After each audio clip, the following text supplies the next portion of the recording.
In August 1977, a quiet night at Ohio State's Big Ear radio telescope was broken by a narrow whisper from space. It lasted about 72 seconds, sat almost exactly on the 1420 megahertz hydrogen line that radio astronomers call the waterhole, and left a cryptic imprint of letters and numbers on paper. A volunteer circled it and wrote one word in the margin: "Wow." The signal never returned. It came from the general direction of Sagittarius, toward the crowded heart of our galaxy, and then the sky went silent again. Nearly half a century later, an object called 3I Atlas crosses that same broad swath of sky, arriving on a hyperbolic path that says it was born around another star. It is small, active, and unusual enough to earn months of attention from the best instruments on and above Earth. We have a riddle with two pieces: a one-time radio burst near a universal frequency, and a passing visitor from deep space. Are they unrelated curiosities that merely share a postal code in the sky, or are we seeing the edges of a pattern we don't yet understand? Across this series, we will weigh coincidence against contact, explain the physics in plain language, and keep our footing on measured ground. If you enjoy thoughtful, contemplative storytelling about profound questions, subscribe and join me on the full journey. Let's begin where all good investigations start, with a clear map of what we know and what we only think we know. Part 1 is two signals, one sky. When people first hear that a famous one-time radio signal and a newly noticed interstellar object both point back towards Sagittarius, it sounds like a neat headline trying to compress the entire night sky into a tiny bullseye.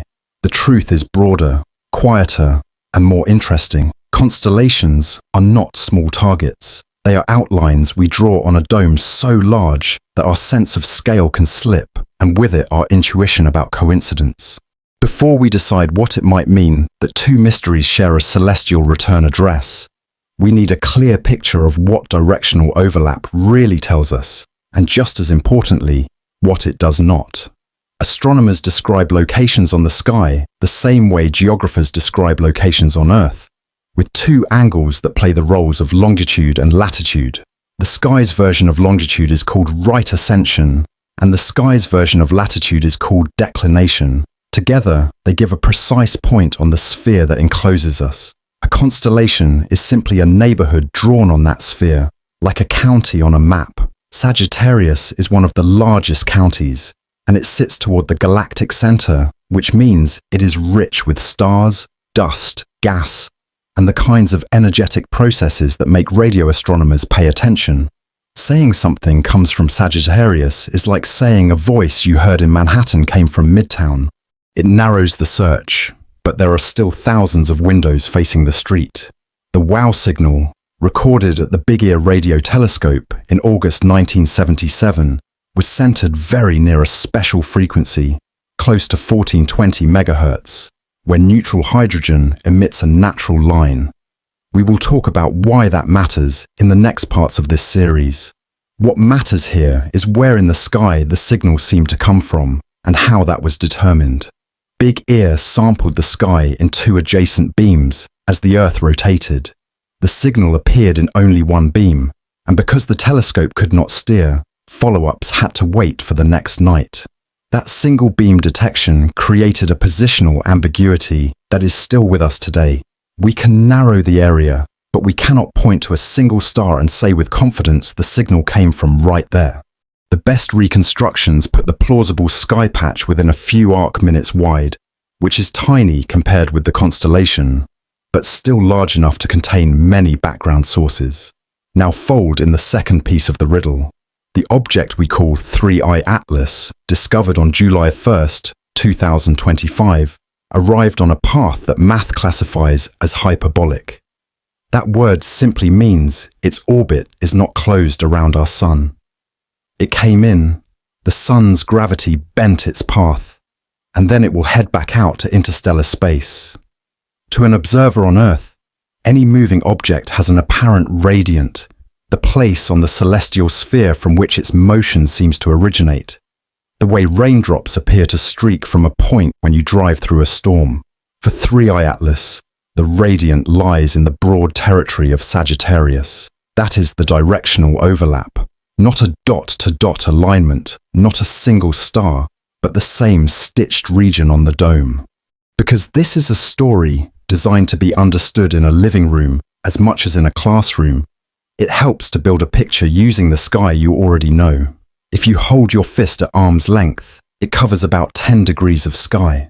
Sagittarius spans roughly 3 fist widths across. The wow region is like a P on your thumbnail, and the radiant region of an incoming object is an elongated oval, a few Ps wide, shifted by a few thumbs from the wow P.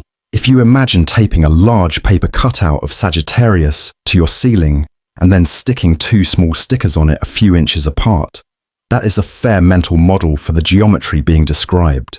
2 stickers on the same sheet of paper are meaningful in the sense that they are not on the next sheet, but it is not a perfect overlap. This is not meant to flatten the mystery or to shrug at an enticing pattern. It is meant to give the pattern a fair scale. The right question is not, are the 2 things at the same point? Because they are not. The right question is, does sharing a broad sightline toward a complex part of the galaxy make a deeper connection more or less plausible? And that is a question we can approach with tools instead of wishes. The tools include careful measurement, cautious statistics, and a memory of how many surprising things live along the direction of the galactic center, which we will explore when we talk about Sagittarius as a crowded neighborhood. Directional evidence is always a blend of the telescope's capability and the sky's behavior. A radio telescope, like Big Ear, sees a patch of sky whose size is set by the wavelength being observed and the dish's dimensions. A transient signal that appears only once is like a shout heard through a thick door. You know roughly which room it came from, but without a second shout, you cannot triangulate.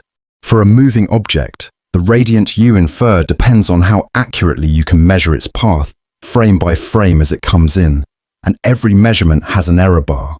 An error bar is not a flaw. It is a promise not to pretend more certainty than the data supports. When people hear the phrase positional coincidence, they sometimes imagine a dart perfectly hitting a previous dart. In astronomy, positional coincidence usually means that the error contours of 2 different signals overlap enough that you cannot rule out a shared origin without more data. In our story, the overlap is looser. One is a transient radio signal with a single beam ambiguity, and one is a physical traveler whose inbound direction points across the same quadrant. That is why you will hear me say, the same broad swath of sky. It is the honest phrasing. It keeps the door open without insisting that anything walk through it. There is also a time dimension to consider, not in the sense of a timed message, but in the way the Earth's motion and the object's motion shape what we can see. The sky is not a flat painting. It is a constantly changing geometry. The night that Big Ear heard its 72-second whisper, the Earth's rotation carried the beam across a sliver of Sagittarius. The weeks and months when 3 Atlas was bright enough to track, our planet was in a different place in its orbit, and the geometry between us, the sun, and the object changed night by night. In a sense, our comparison is between a snapshot from the 1970s and a time-lapse from the 2020s. Both are true, both are useful, and neither should be stretched beyond its clarity. This is a good place to address a healthy instinct many viewers bring to this topic. If both mysteries point towards Sagittarius, and Sagittarius points toward the galactic center, doesn't that automatically raise the odds that intelligence is involved, simply because so many stars are packed there? The short answer is that more stars can mean more of everything, including natural phenomena that mimic artificial signals. A crowded stadium not only increases the number of conversations, it also raises the background hum that makes every conversation harder to hear. That analogy will become concrete when we talk about the cocktail party problem in radio astronomy. For now, it is enough to say that the direction of Sagittarius is promising and challenging at the same time. It also helps to separate the kinds of evidence we have. A direction is a clue. A frequency near a special line is another clue. A trajectory that says, "I came from another star," is a third clue. None of those by themselves closes the case. Together, they justify serious attention and careful tests. Tests are how astronomy moves from "that's interesting" to "that's likely," and occasionally to "that's extraordinary."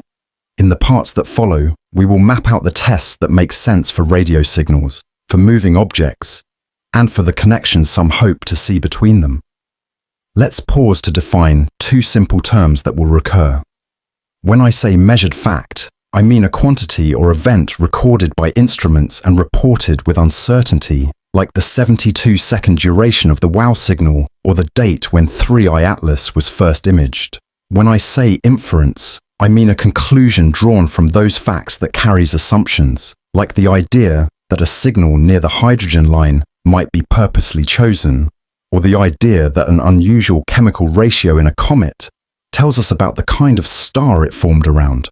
Both facts and inferences are vital. The discipline is to label them honestly. Two straightforward takeaways sit at the heart of this part. The first is that positional coincidence in a large constellation is suggestive but weak on its own. It can start a conversation, but it cannot finish one. The second is that a fair reading of the sky asks us to respect scale and uncertainty. The more precisely we understand how big Sagittarius is, how small an arc Minute is, how error bars work, and how moving objects define a radiant, the better our intuition becomes. That better intuition will pay off when we weigh claims later. There is an emotional side to all this, even for people who live by data. It feels good to imagine two dots connecting across decades. That feeling is part of what makes us human, and it is one reason science is not just a pile of equations, but a culture of shared curiosity. My take, speaking personally, is that the directional overlap is a beautiful hook and a fragile foundation. I do not ignore it, because it is the reason many of us are paying attention at the same time. But I refuse to lean on it harder than it can support, because I have seen too many stories that collapsed when the second measurement arrived. The responsible path is to let the overlap motivate better measurements, not replace them. Because this is a series designed for night listening, I will keep the pace unhurried and the language plain, but I will not skip the ideas that matter. In the coming parts, we will give the hydrogen line the time it deserves, not because it is mystical, but because it is practical. We will give the WOW signal its full night back, including what 6EQ5 means on an old printer page, and why 72 seconds is not a random number. We will give 3i Atlas a careful introduction, including what hyperbolic really means, what retrograde yet near coplanar implies, why a small body can sometimes behave like a larger one, and why none of this threatens Earth. And we will not shy away from the debate between natural explanations and techno-signatures, because that debate, done well, is a sign of health. Before we move on, let's sketch a simple mental sky map you can carry outside. If you draw a big teardrop on the southern sky, where the Milky Way bulges, and imagine that teardrop labeled Sagittarius, you have the canvas. Somewhere near the upper curve of that teardrop, a small circle marks where the WOW signal could have been. Somewhere else on that canvas, shifted by a few degrees, a long, thin oval marks the likely radiant of a visitor now on its way out. The fact that both shapes are on the same canvas is curious. The fact that they are not stacked on top of each other reminds us to keep our balance. You will also hear me refer to the idea that constellations are cultural overlays on a physical reality. The physical reality is that we are looking down a long cylinder through the galaxy when we look towards Sagittarius. Along that cylinder lie star-forming regions, stellar remnants, clouds of hydrogen, and the central black hole's neighborhood. The longer the cylinder, the more material we look through, and the more chances nature has to surprise us. That is why some of the most spectacular images and the trickiest radio puzzles share a family resemblance. The cylinder explains both. A fair question at this point is whether positional coincidence has ever been the decisive piece in a discovery like this. The answer is that direction can be decisive when it is combined with time and repetition. Pulsars were identified not only because their positions could be tied to points in the sky, but because their signals repeated so precisely that the timing itself became a fingerprint. Fast radio bursts became a field of study because multiple events could be traced and, in some cases, localized to host galaxies. Our current pairing does not have that kind of repetition. One event is unique in the record. The other is unique in our solar neighborhood. That combination is motivation, not proof. If you carry deep skepticism about connecting them, you are in good company. If you carry a quiet hope that the connection will hold up, you are in good company too. The center lane between those feelings is where method lives. Method says, define your terms, admit your uncertainties, design your tests, and let the results tell you which feelings to keep. In that spirit, this part has done the slow work of scale, names, and geometry. It is the map we will use to avoid getting lost when the story accelerates. There is one more subtlety worth bringing into the light. When a story like this reaches a broad audience, the phrases we choose can drift away from their careful meanings. Words like same patch of sky, same direction, and coming from Sagittarius can be heard as stronger than the data warrants. That drift is nobody's fault. It is a natural effect of conversation. The antidote is not to invent new jargon, but to revisit what we mean. Same patch here means the same constellation-sized field. Same direction means the same quadrant toward the galactic center, not the same star. Coming from means arriving with a radiant in that quadrant, not emerging from a single point source we can label. Keeping those meanings straight is not pedantry. It is how we protect the wonder from being wasted. As we leave this part, the two takeaways are simple. Positional coincidence is a start, not a finish. And the sky is vast enough that two rare things can share a neighborhood without sharing a cause.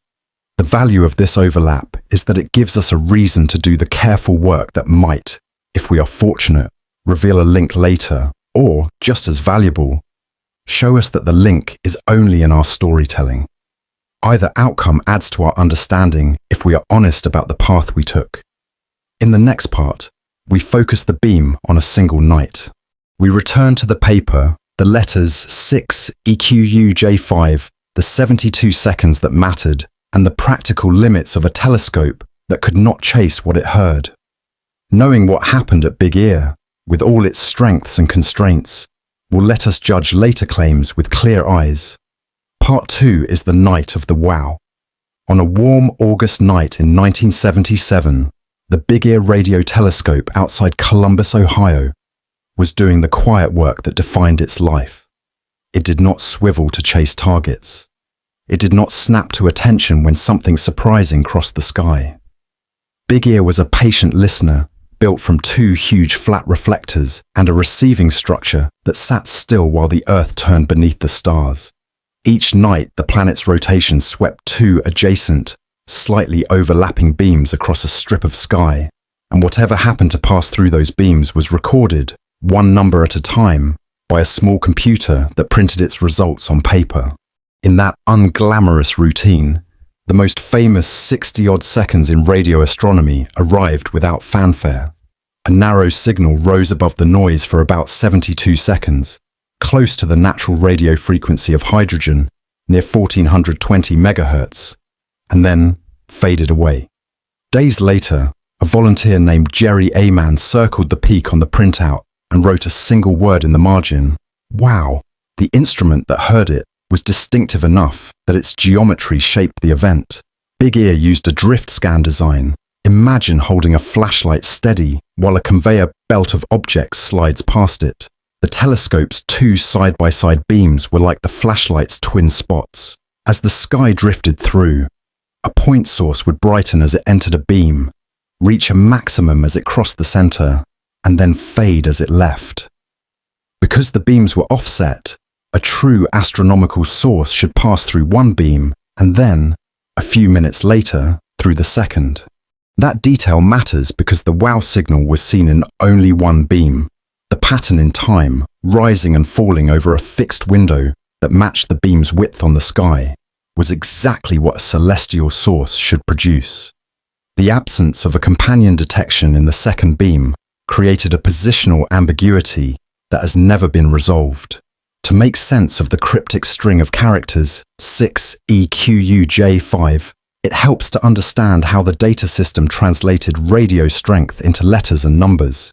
Big Ear's computer summed the power in a narrow frequency channel over short time intervals, creating a series of samples. Low values were printed as numbers, higher values as letters that stepped upward through the alphabet.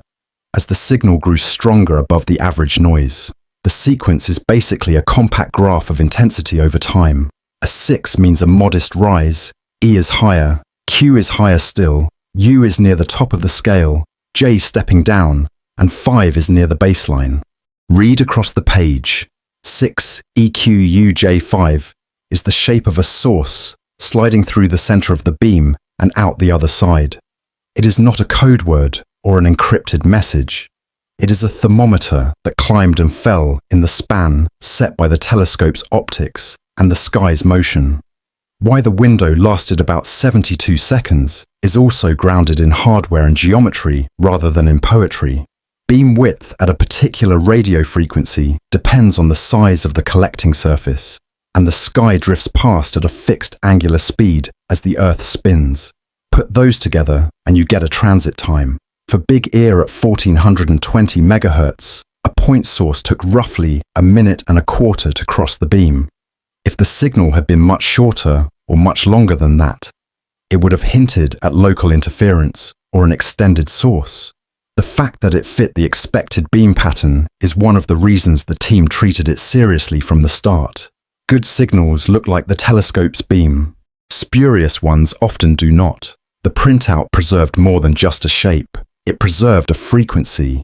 The channel that lit up sat close to the 1420 MHz line of neutral hydrogen, a frequency so central to radio astronomy that many countries restrict transmission right around it to protect scientific work. The choice to listen there was not an accident. Big Ear's observers were participating in an early search for narrowband signals that might be technological in origin.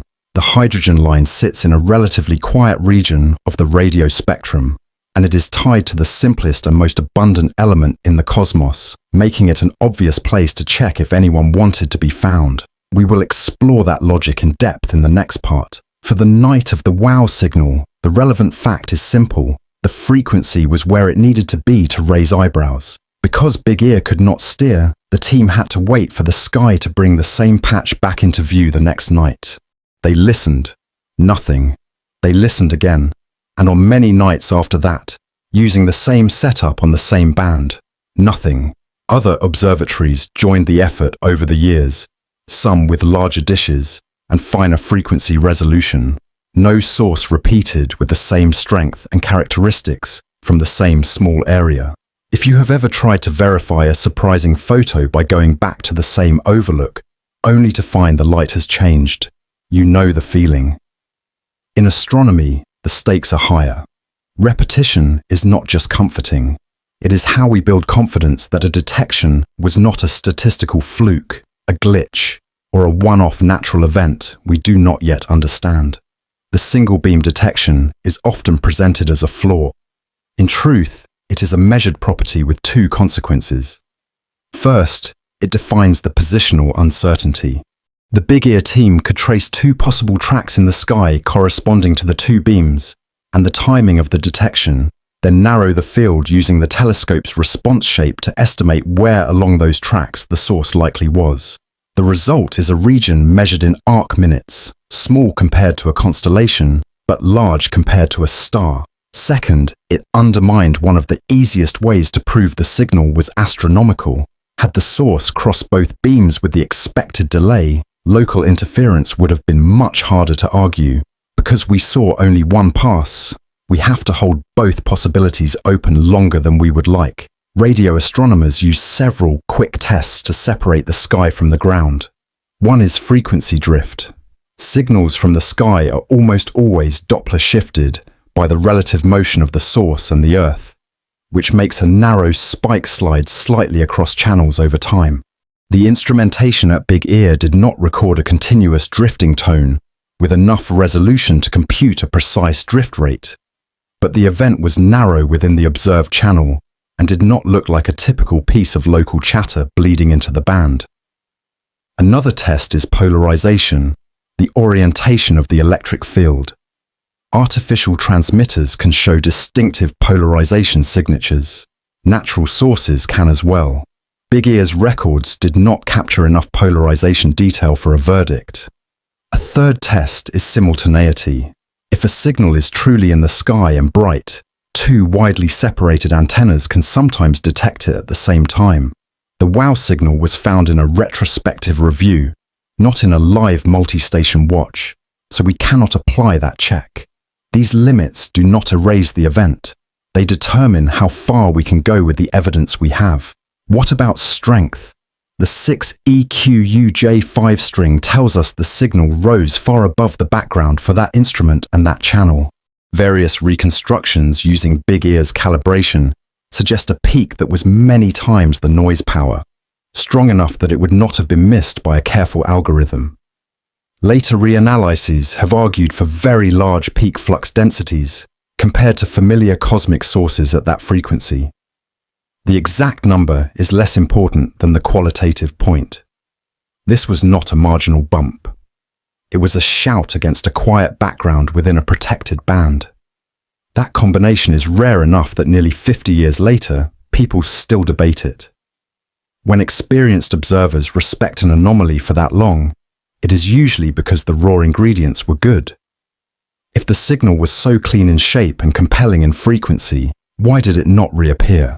Nature offers several ways for a real astrophysical source to be brief. A transient maser of hydrogen could flare and fade, driven by an energetic event that was not repeated. A narrow beam from a rotating object could sweep past us once if the geometry was unforgiving. Even an artificial beacon might be programmed to transmit in a short window for reasons we would only be guessing at. On the other hand, Earth is full of narrowband emitters, some of which can sneak into protected bands by accident or by malfunction, and some of which can bounce in from aircraft or satellites. The Big Ear team was well aware of those risks. They checked the obvious local culprits and found no smoking gun. That is why the event has lived in a careful middle ground ever since. It has features that argue strongly for a sky origin and gaps that keep the door to interference open. One practical lesson shaped the field after 1977. Recording raw voltage data with enough bandwidth and time resolution to reconstruct what happened is invaluable. At Big Ear, the system wrote compact summaries rather than full-fidelity streams, partly for cost and partly because storage then was limited. Modern searches, when they can, keep the richer data, precisely so subtle traits like drift rate, modulation, or microstructure can be measured and ruled on later by independent teams. The difference is like the difference between taking a still photo of a bird and capturing a high-speed video with audio. Both can confirm that something was there. Only one can tell you exactly how it moved and what song it sang. It is also worth describing how a drift scan telescope accumulates evidence. Each integration averages power over a small window of time and frequency. Noise, which is random on short scales, becomes smooth when averaged over many samples. Signals, which are coherent in frequency and time, stand up above that smooth floor. The act of averaging is not a trick to make the faint visible. It is a way to let randomness cancel itself while any persistent tone remains. Human hearing does something similar. If you listen long enough in a quiet room, distant traffic settles into a low hum, and a single phone ring next door is easy to pick out. Big Ear listened long enough each night that when a tone swept through the beam, the numbers on the page climbed in a physically meaningful curve. That curve is what 6EQUJ5 encodes. Because the WOW event was discovered in the data after the fact, the opportunity for immediate confirmation was lost. Today, search programs try to connect their detectors to alert systems so a candidate signal can trigger follow-ups on multiple instruments within seconds or minutes. That way, if a signal repeats, Other antennas can pivot to the right coordinates or retune to the right frequency band. It is a culture change as much as a technical one. Many of the most persuasive discoveries in modern astronomy lean on rapid response. The WOW signal arrived at a moment when that culture was only beginning to form for searches focused near the hydrogen line. When we look back across decades of follow-up that found nothing similar in that same sky patch, it is tempting to assign the event to the dustbin of one-time curiosities. That judgment would be too strong. Single events can be the first hint of a class we only learn to recognize later. The first pulsar looked like an almost comically deliberate ticking. Only when a second and a third were found did the field bloom. The first fast radio bursts were treated with skepticism until their numbers grew. The WOW signal has not enjoyed that arc. As of now, no other event matches it closely enough in frequency, duration, beam-shaped time profile, and strength from the same small region to build a family. That does not erase it. It keeps it in a category where language must stay careful. Measured fact. One signal, 72 seconds, near 1420 MHz single beam, non-repeating in all follow-ups. Inference. Astronomical or not, we cannot say decisively with the records we have. My take, stated plainly, is that the WOW night deserves respect without romance. I do not read intention into a single narrow spike, and I do not dismiss a well-shaped detection simply because it is lonely. I admire the restraint of the original team, who published with caution, and I appreciate the persistence of later observers, who kept checking without promising what they could not deliver. If you press me to place a personal bet, I would put it on a natural or instrumental origin rather than on a deliberate transmission, but I would keep the wager small. The honest part of me that has watched nature surprise us again and again is content to let a handful of unsolved cases remain unsolved while we build better ways to listen.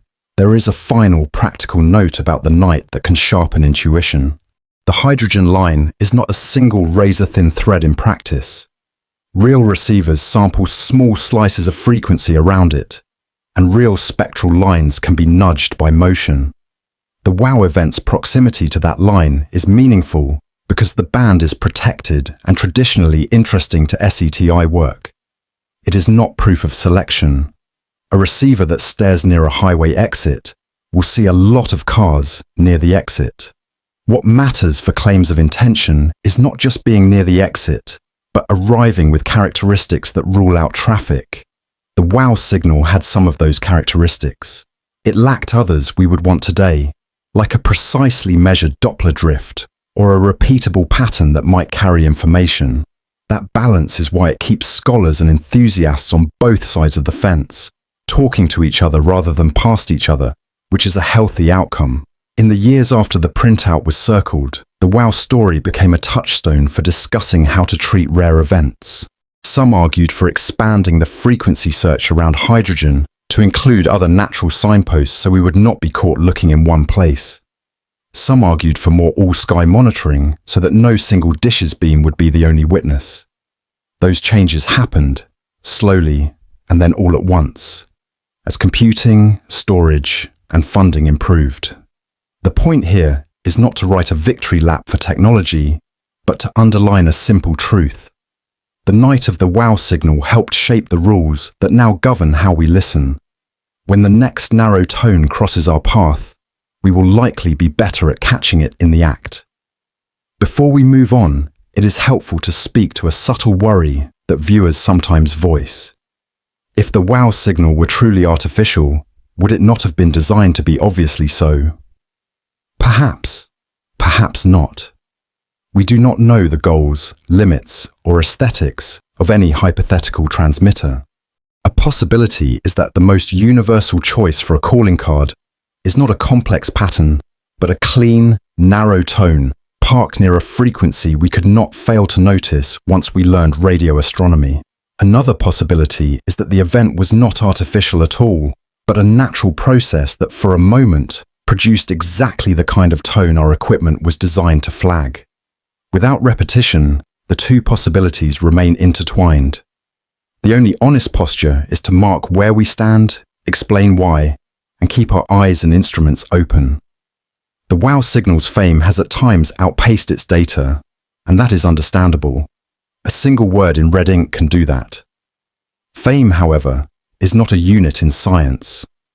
Units are seconds, hertz, and intensity. The Big Ear team gave us those in the best form their tools allowed. Later teams added more context by trying and failing to find a sibling. If you have listened this far, you can feel how the story sits. It is neither an open and shut dismissal nor a secret message.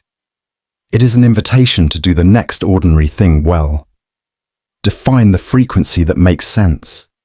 Build instruments that can measure drift, polarization, and modulation in real time. Agree in advance what will count as evidence and what will only be interesting. Then keep listening night after night, because the sky does not care what we are hoping for. In the next part, we step back from the printout and take a slow, clear walk through the frequency that made this event famous. We will discuss the hydrogen line in plain terms, explaining why it resides where it does on the dial, why radio astronomers refer to the band around it as the water hole, and why many nations regard it as a quiet preserve. Understanding that the line does not decide the wow signal's origin, it does something more useful. It explains why so many searches have gathered around the same part of the spectrum, and why many of us still think it is the first place to listen when we ask a very old question in a modern way. Part 3 is the hydrogen line. Long before anyone built a radio telescope, nature had already drawn a quiet notch on the cosmic dial. It sits near 1420 megahertz, a frequency set by a tiny flip in the way an electron and a proton align inside a hydrogen atom. Hydrogen is the most common element in the universe, and when one of its atoms undergoes that flip, it emits or absorbs radio energy with a wavelength of about 21 centimeters. If you imagine the universe as a landscape of whispers, this is one of the most persistent. It is not loud like a thunderclap. It is steady, repeatable, and universal. Astronomers noticed that if you listen there with patience and the right equipment, the universe answers back in a language any civilization with basic physics could learn to read. The phrase waterhole is a nickname radio astronomers gave to the relatively calm band of frequencies around the hydrogen line. On either side sit other natural molecular lines, including those from the hydroxide radical, a cousin in the chemistry that builds water.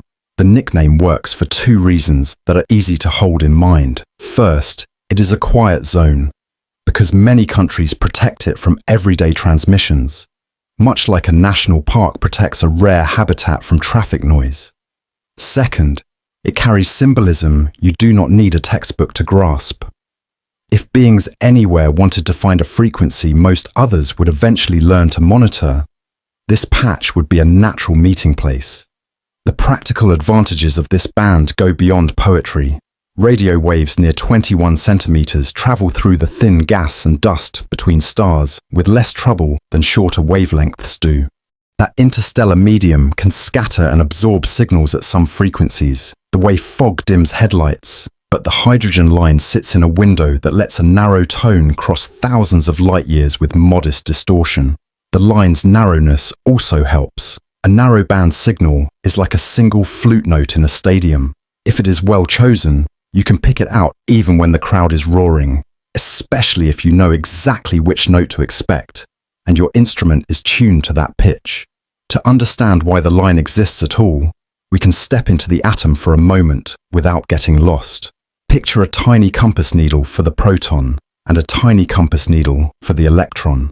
Sometimes those two needles point in the same direction, and sometimes they point in opposite directions. The energy difference between those arrangements is small but precise. When the atom moves from the higher energy arrangement to the lower one, it releases a photon with a very specific energy.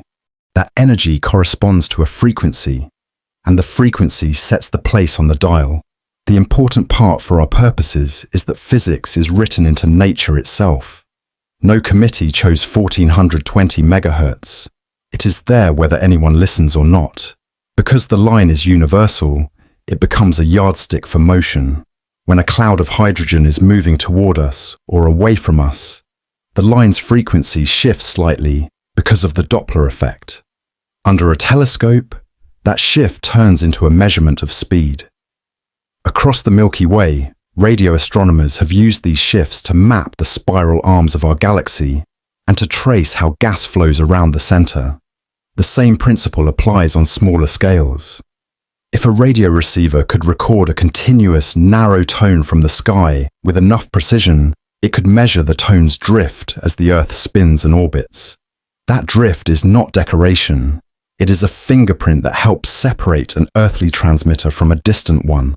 When the WOW event in 1977 was recorded, the instrumentation was not configured to capture a detailed drift profile in real time, which is one reason later teams wished for richer data. The waterhole is protected, but protection is not perfection. Every day, life on Earth is full of unintended radio splashes, and some of them can land near a protected band through harmonics, intermodulation, or simple sloppiness. Airplanes and satellites reflect and scatter signals in ways that can surprise even careful observers. This is why verification protocols matter. If a narrow tone appears, astronomers try to check whether it moves in frequency the way a sky source should. They try to switch antennas, switch polarization, and switch sky positions quickly to see if the tone follows the sky or clings to the hardware.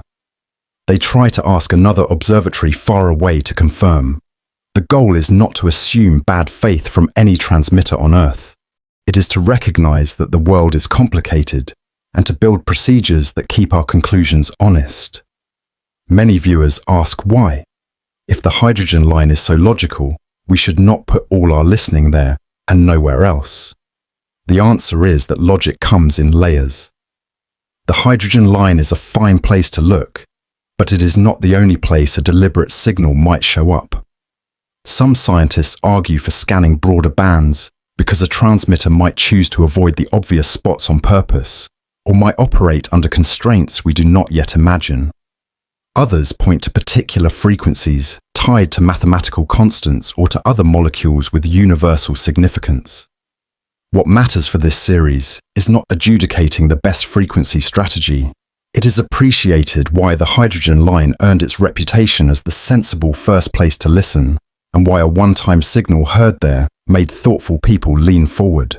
It is also worth separating the concepts of natural line and artificial carrier. The hydrogen line is natural. The fact that many nations regulate that band makes it unusually quiet, which is a practical advantage for hearing faint things from the sky. An artificial carrier is a deliberately produced tone that rides near that line because the sender believes it will be noticed. One interpretation of a narrowband event near 1420 MHz is that someone chose a universal landmark to help us find the message.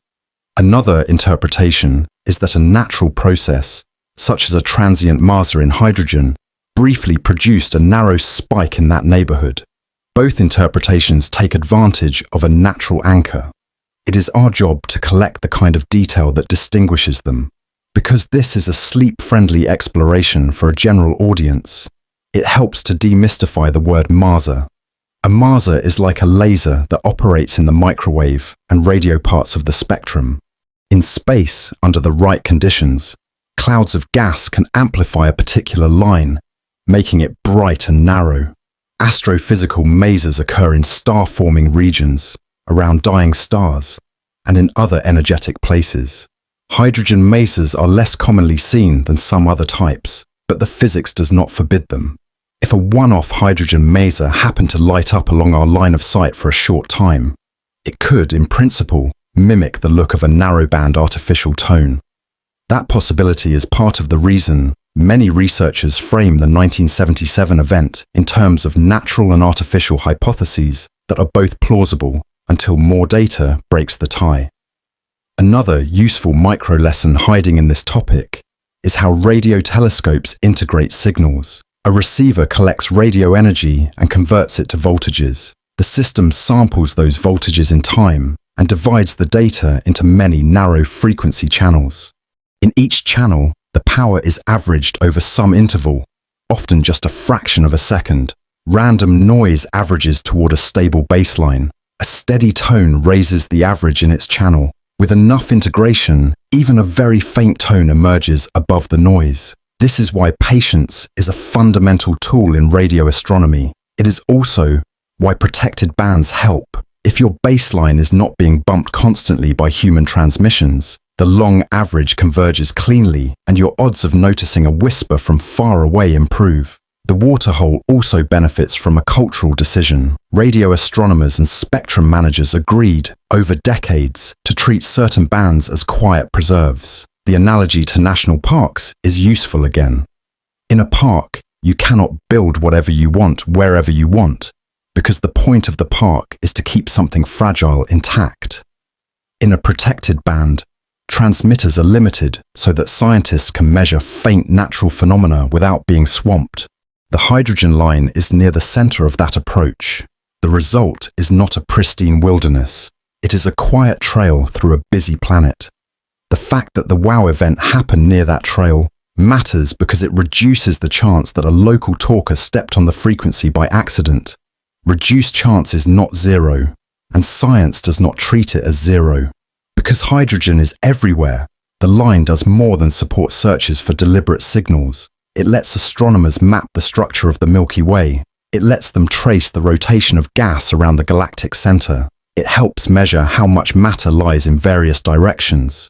When an interstellar visitor like 3I/Atlas shows up, the hydrogen line itself is not the tool for tracking the object's rocks and ice, but the radio band around it is part of the listening culture that gets activated. Facilities that listen near the waterhole for hours on end are the same facilities that can pivot to watch a visitor for unusual emissions or to stand guard in case a narrow tone appears during a close approach to a planet. A subtle aspect of the line's usefulness is that it gives all civilizations the same reference. If you draw a map for a stranger, you choose landmarks you expect them to know. In a galaxy full of constructors and cultures, the hydrogen line is the most democratic landmark we have. That is one reason many early thinkers in the search for extraterrestrial intelligence proposed that any attempt at interstellar hailing would begin near this frequency. They were not guessing blindly. They were betting on common ground. Whether that bet is how the universe works is an empirical question. It is reasonable to start there and to broaden out as technology allows. The WOW signal's famous proximity to this line does not make it a message. It makes it extremely interesting. Measured fact, the 1977 event sat near a frequency expected to be protected and monitored. Measured fact, its shape in time matched what a telescope beam crossing would look like. Inference, its nearness to the universal landmark might be a deliberate choice. Inference, a natural Mercer could have created a similar look. These twin branches of interpretation are not cage matches to be won with rhetoric. They are hypotheses to be tested with better instruments, richer data, and independent confirmations. That is why plans for listening during the windows when 3I/Atlas is most accessible include this part of the dial. If the universe offers a second narrow tone with enough context to judge, we will be ready to judge it. Because we are careful about plain language here, I should put one more idea on the table in simple terms. Polarization describes the orientation of a radio wave's electric field. Some transmitters, natural and artificial, favor certain polarization. If a narrow tone near the hydrogen line appears, and its polarization behaves in a way that matches orbital and rotational motion, we can compute that leans us toward a sky origin. If a tone's polarization locks to the instrument in a way that ignores sky geometry, that leans us toward a local source. The WOW event did not give us enough of that detail. Future events might. That kind of measured signature is how we move from an interesting story to a persuasive case. Another small but important lesson is how receivers choose their bandwidth. A channel that is too wide will smear a narrow tone into a broad lump. A channel that is too narrow may miss a tone that drifts a little. Designers split the difference to match the kinds of signals they expect. When observers set up to watch near the hydrogen line today, they often record at fine resolution so they can resolve a tone into Hertz-level bins and follow its drift with time. They do this not because they love big data for its own sake, but because the details in that drift can tell you whether you are hearing a satellite, an airplane reflection, a subtle bug in your system, or a sky source sliding across the field. My take, speaking personally, is that the hydrogen line earns its reputation without needing romance. It is not special because of a myth. It is special because physics gives it to every observer in the same way, and policy has made it useful by preserving quiet nearby. When I think about the possibility of a deliberate signal, I do not imagine secret patterns hidden in fantasy frequencies. I imagine a clean tone parked near a place every radio astronomer recognizes, accompanied by the telltale behavior that says, "This is in the sky, not in the wires." If such a tone never appears, the band will still be one of our best instruments for mapping gas and testing our listening systems. Either outcome feels like honest progress. Two practical takeaways make this part worth your time. First, the hydrogen line is a universal landmark in radio astronomy, set by basic physics and protected enough on Earth to be a sensible starting point for careful listening. Second, being near that line is not by itself a signature of technology. What turns a curious tone into a convincing clue are the behaviors we can measure around it, such as Doppler drift, consistent with known motions, polarization that tracks sky geometry, and repetition that allows independent confirmation. If we keep those distinctions clear in our minds, we protect ourselves from wishful thinking and from cynicism, and we give good ideas room to grow. In the next part, we take on a hard truth that every searcher learns early. One-off events are hard to interpret. We will talk about reprehensibility, why scientific claims lean so heavily on repeatable signals, how natural hypotheses like transient mesas fit into that philosophy, and what kind of evidence would strengthen or weaken the competing readings of a rare signal. We will keep the tone patient and the standards steady, because that is how we honor both curiosity and the craft. Part 4 is the trouble with one-offs. There is a reason scientists love things that repeat. If a signal returns on command, or even on a schedule, we can learn. We can point more instruments at it, peel back layers of detail, and let independent teams verify what we think we see. Repetition lets us separate the stubborn noise of our equipment from what the sky is actually doing. By contrast, one-off events sit in a narrow valley between awe and ambiguity. They can be real and important. Some of the best discoveries began with a single surprise. But until they repeat or are boxed in by corroborating evidence, they live on probation. The 1977 signal, known as WOW, is a textbook case. It is clean on paper, parked near a meaningful frequency, shaped like a source crossing a radio beam, and alone. Understanding how science treats such loners will make the rest of our story steadier underfoot. Reprehensibility sounds like a philosophy word, but in practice, it is a checklist. First, does the same instrument, when used the same way, recover the phenomenon again? Second, do different instruments built by different teams with different quirks see the same thing? Third, do different analysis methods, run by different people who do not share the same assumptions, produce the same conclusion from the same data? When the answer is yes to all three, a claim matures from interesting to persuasive. When the answer is no to one or more, the claim remains interesting but provisional. This culture is not cynicism. It is how a community of imperfect observers guards itself against its own enthusiasm. One-offs force us to lean on a hierarchy of evidence. At the base are measured facts, like the strength and duration of a detected tone, the part of the spectrum where it appeared, and the telescope configuration that produced the record. Next come cross-checks. Did nearby frequencies behave as expected? Did the tone show signs of Doppler drift consistent with Earth's motion? Did the polarization make sense? Did other antennas see the same event? Above that sit broader contextual tests. Did the sky in that direction have known sources that might act strangely? Did similar events appear anywhere else? Did later re-observations of the same spot ever recover a cousin?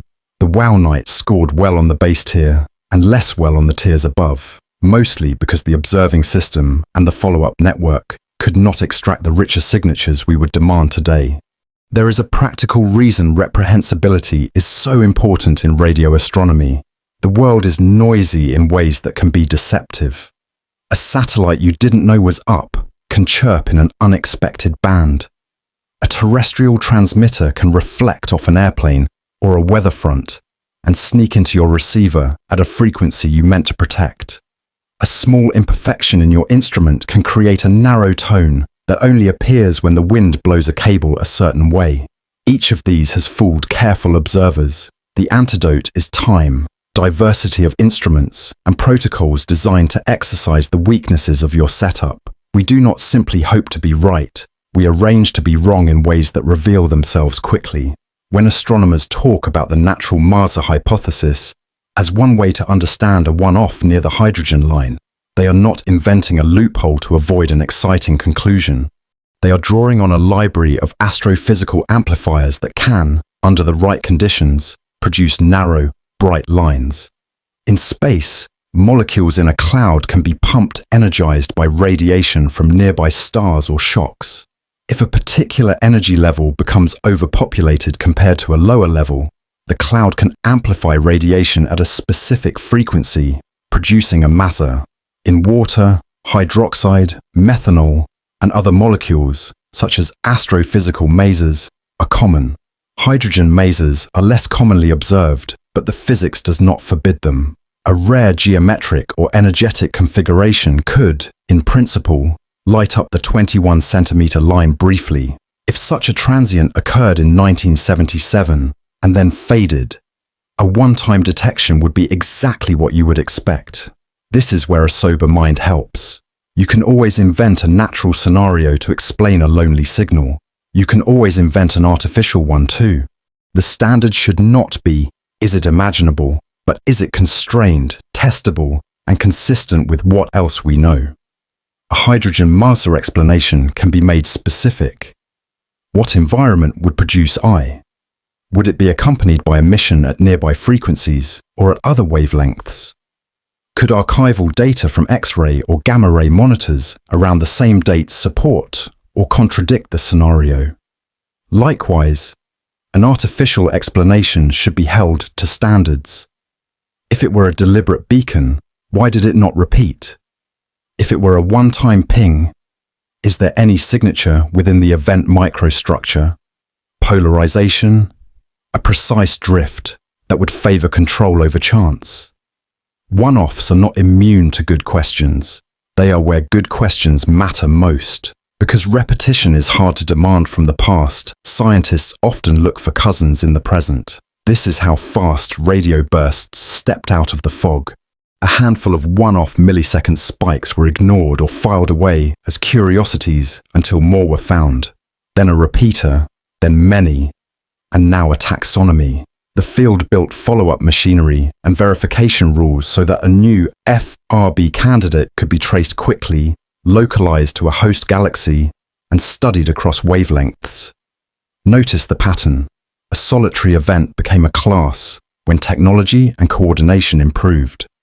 The lesson for all of us is that the way we treat a one-off now can set the stage for clarity later, even if the original loner never returns.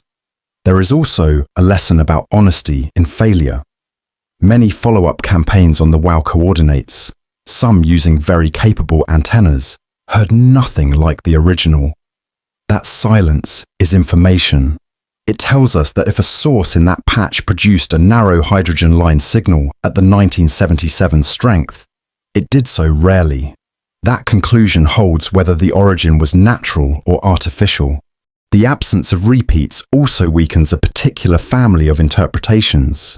If we posit an intentional hailing beacon designed to be noticed by beginners in radio astronomy, we would expect behavior easier to verify than a single 72-second tone in one beam of a non-steerable telescope. If we posit an intentional one-off, we should say so plainly and admit the cost. Such an explanation becomes uncountable with current records. Claims that cannot be tested are not forbidden, but they do not grow in scientific strength with time. Verification protocols exist, to rescue fleeting candidates when they do appear. The basic ideas are simple. Switch positions on the sky quickly, on and off the source, to check whether a tone is attached to the celestial coordinates or to your electronics. Switch polarization to see whether the signal behaves like a skywave or like a system artifact. Change the local oscillator or the path through your instrument to flush out narrow self-made tones. Ask a second and third observatory, ideally far away, to check the same sky at the same frequency. Record raw voltage data so that if your first look was misleading, a different analysis can extract drift rates and structures you did not notice. Publish the detection with enough detail that other groups can reproduce or refute what you found. These are not afterthoughts. They are the spine of modern searches, especially around bands like the hydrogen line, where the stakes are high and the temptations to overstate are real. A single clean detection can still be consequential if it locks to a phenomenon we can predict in other ways. Think of a solar neutrino detection that matches a solar flare, or a gravitational wave chirp that coincides with a gamma-ray burst. In those cases, the reprehensibility lies not in a second identical event, but in the marriage of two lines of evidence from different instruments. For a narrow radio tone, a similar marriage could take the form of a simultaneous optical flash, an accompanying burst in another radio band, or a contemporaneous anomaly in a spacecraft's particle detector. The WOW event did not arrive in an era when such multi-messenger coordination was routine. If an echo ever appears, it will. There is a place where one-offs are not only tolerated but expected, the study of rare catastrophic events. Supernovae do not repeat. Each star dies once. Gamma-ray bursts flash and fade. In those fields, reprehensibility is achieved not by making the same star explode twice, but by observing many different examples of the same class and recognizing shared patterns. Which brings us back to the hard truth at the heart of this part. Wow. As an individual, I have no siblings. We can compare it to analogues like FRBS in general shape, or to astrophysical mazes in general mechanism, but we cannot point to a family portrait and say, here are 5 more like it. That is why it remains a lesson in restraint as much as a spark for curiosity. Some viewers ask whether an especially strong one-off should be treated as a higher form of evidence than a series of weaker repeats. The answer is no in the way science uses weight.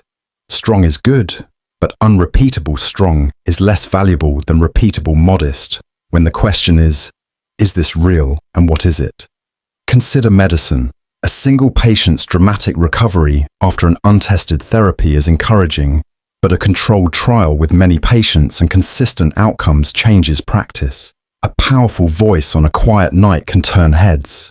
A chorus, even if softer, changes minds. If you are wondering what would strengthen or weaken the case for the 1977 event, now, decades later, the list is short, but not empty. We cannot retroactively add drift and polarization data to the original. We can, however, keep searching that area with instruments capable of capturing those signatures if anything similar happens again. We can push archival searches in other bands around the same date to look for correlated activity. We can build and refine statistical frameworks that help us understand how many false positives a survey like Big Ears should have produced, and where this event sits relative to those expectations.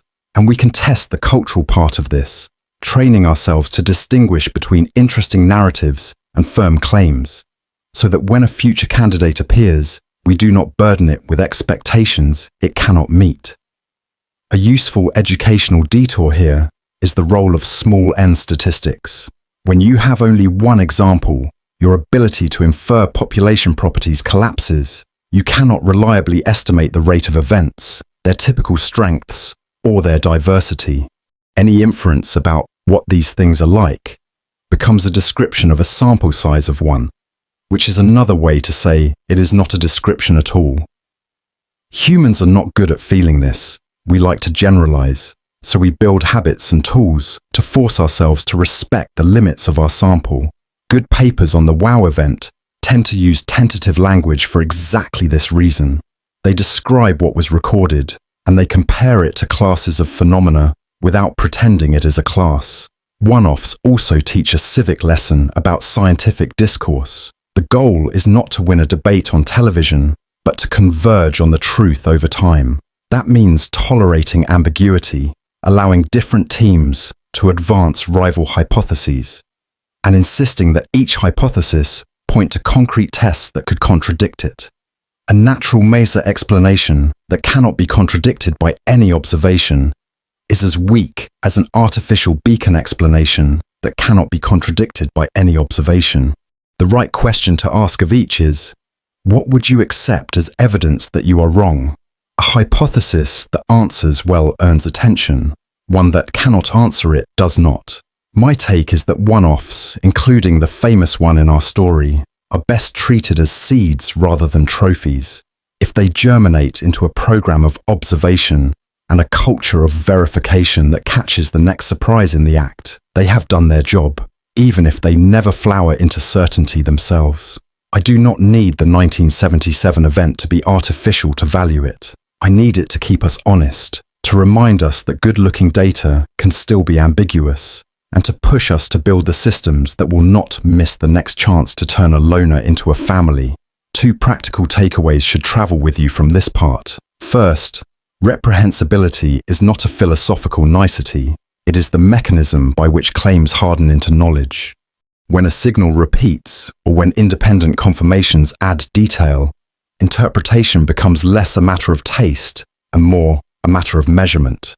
Second, a one-off can be an excellent teacher if we use it to build better protocols, richer data capture, and faster coordination.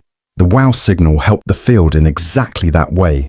The more carefully we design our listening now, the less likely we are to be trapped again between awe and ambiguity when the sky speaks briefly. As we turn the page, our view widens from a single night and a single band of frequencies to the broader geography of the sky. The direction both our mysteries point toward is not a quiet suburb. It is the galaxy's downtown, a crowded district where natural radio sources fill the air and where any artificial whisper would have to compete with a cosmic crowd. Understanding that neighborhood why Sagittarius points us toward the galactic center and why that matters will set the stage for how we think about both signals and travelers. Part 5 is Sagittarius and the crowd. When we say both mysteries point towards Sagittarius, we are not aiming at a quiet cul-de-sac. We are looking down the main avenue of the Milky Way toward its downtown, a district dense with stars and loud with natural radioactivity. If the sky were a city, this would be the block where every window glows, every billboard hums, and every side street leads to another venue. That richness is exactly why astronomers love the region, and exactly why separating a single voice from the background takes care. The same line of sight that tempts us with possibility also burdens us with the cocktail party problem. Even if someone whispers your name, can you hear it over the room? Start with scale. The constellation Sagittarius is a human pattern, but the sight line it marks is a physical cylinder drilled through the galaxy's disk. Peer along that cylinder and you traverse star-forming nurseries, supernova remnants, compact objects like pulsars, tangled magnetic fields, and the crowded central bulge wrapped around the supermassive black hole we call Sagittarius, a star. The galactic center sits roughly 26,000 light-years away, which means anything we see there has been traveling to us since long before humans learned agriculture. Distance matters not only for time, it controls how much matter sits between us and the source. Gas and dust along the path scatter, absorb, and re-emit, turning the line of sight into a long hallway filled with smoke and echoes. In radio, that smoke has names. Free emission from electrons near ions adds a soft hiss. Synchrotron radiation from electrons spiraling in magnetic fields paints broad swathes of glow. Thermal radiation from warm dust fills in at other wavelengths. On top of those broad backgrounds, needle-thin, spectral lines from specific molecules add bright notes. The mix is beautiful astronomy and hard listening. When you point a wide beam near the galactic center, you collect a little bit of everything, which is why beam size and frequency resolution matter so much in this part of the sky. The cocktail party problem sounds like a metaphor, but it has technical teeth. A radio telescope's confusion limit is the flux level below which many faint sources blur together within a single beam. If your beam covers a big patch, as Big Ears did at the hydrogen line, the city noise inside that circle sets your floor. Integrating longer still helps for narrow tones, because noise averages away while a coherent note stands up. But in a crowded direction, you must also worry about variable sources and interference that masquerades as signal. That is why the most convincing narrowband detection in busy parts of the sky tend to come with sharp localization, measured frequency drift, and independent confirmations that lock to celestial geometry rather than to the quirks of a single instrument.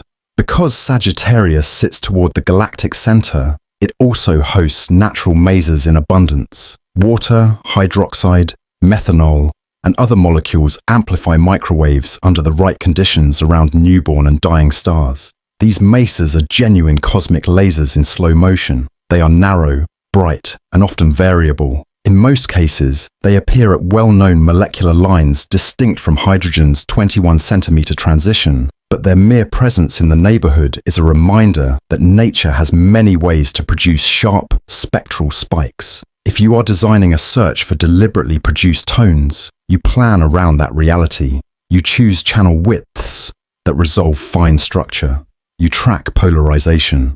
You watch for drift consistent with Earth's rotation and orbit. And you ask a simple, humbling question before you get excited. Is there a known maser at or near this frequency along this sightline? Dust adds a second layer of challenge. Invisible light, the galactic center is shrouded, which is why optical telescopes struggle in that direction. Infrared and radio cut through, which is why those bands carry so much of the story. But even in radio, scattering can smear out fast changes in time. The same turbulence that makes stars twinkle can broaden a fast pulse into a slower murmur by the time it reaches us. For transient searches, that means short bursts can be softened and their fine details blunted, especially at lower frequencies. A deliberate beacon parked near 1420 MHz would fare better than a very low-frequency broadcast, but interstellar weather still matters. These propagation effects are not excuses. They are part of how you set fair expectations for what a signal from that direction should look like when it arrives. All of this complexity shapes SETI targeting. If you have limited observing time, should you spend it on the galaxy's downtown, because that is where the stars and hypothetically civilizations are? Or should you shift to quieter neighborhoods where a faint tone would not have to fight so hard to be heard? Reasonable teams split the difference. Some allocate time toward the bulge because the math of large numbers is persuasive. More stars within a given beam means more potential transmitters. Others favor sparse fields because the verification is cleaner. A tone in a quiet park needs less arguing than a tone in Times Square. The field has matured enough that these are not rival camps. They are complementary strategies. The common thread is method. No matter where you listen, a candidate should carry the signatures that say sky and not wire, and those signatures should survive independent checks. The WOW event's directional tie to Sagittarius lives in this tension between promise and noise. On one hand, hearing a clean, beam-shaped, narrow band rise near the hydrogen line while looking toward the most active region in the galaxy makes you sit up straighter. On the other hand, it is exactly the place where nature produces surprises and where interference can bounce in from odd paths. That is why the adjective I keep returning to is careful. The same directional claim that makes a headline also obliges us to lean on richer diagnostics than direction alone. Drift, polarization, repetition, multi-site confirmation. Those are the tools that shrink the cocktail party to a single voice. A small educational detour helps here. How right ascension and declination interact with the Earth's motion to produce predictable Doppler patterns. As the Earth rotates, your telescope's velocity relative to a fixed sky position changes smoothly over each sidereal day. As the Earth orbits the Sun, The line of sight component of its orbital speed changes over the year. Both motions produce tiny frequency shifts in a truly extraterrestrial narrowband signal. If, night after night, a tone near 1420 MHz appears at the same sky coordinates and drifts in frequency in lockstep with the known geometry, your confidence grows. If it ignores those patterns, your suspicion rises. Towards Sagittarius, where other confounders abound, this Doppler sanity check is especially valuable. Another micro-lesson is beamforming and array telescopes. Modern facilities like the Very Large Array, or MeerKAT, can synthesize narrow beams by combining signals from many dishes. In a busy field, that sharp focus lowers the confusion limit and lets you carve out smaller rooms within the city. It also lets you nod on and off a candidate quickly, one synthesized beam on the putative source, another slightly off. A true sky signal will appear only in the on-beam and will track as you dither. A system artifact will not. Big Ear could not play that game. It listened with two fixed beams and let the planet do the scanning. In a sense, the story of Sagittarius and the crowd is also the story of how instrumentation has changed our ability to keep our footing in a noisy place. Noise does not only come from the sky. Even in protected bands, Earth leaks. The Federal Communications Commission and its international counterparts carve out quiet windows, but harmonics from legal transmissions, intermodulation in nearby electronics, and reflections off aircraft can inject narrow features at unwelcome times. Over a city, the air traffic density rises. Over wide deserts and oceans, it falls. This is one reason some radio observatories live in radio quiet zones, and why coordination with aviation and satellite operators is part of responsible observing. When a candidate appears towards Sagittarius, teams routinely check aircraft tracks and satellite passes. It is mundane, and it saves countless hours of misplaced excitement.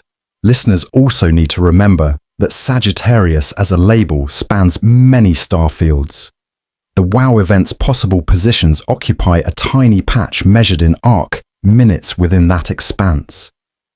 The radiant of 3 Artiatlas likewise points across a broad area rather than to a single star. The overlap is real and loose. The galactic center cylinder behind those patches is enormous. That geometry sets a tone for interpretation. It argues against jumping from same constellation to same source. And it argues for treating the direction as a context, not a conclusion. What, then, are the practical implications for our story?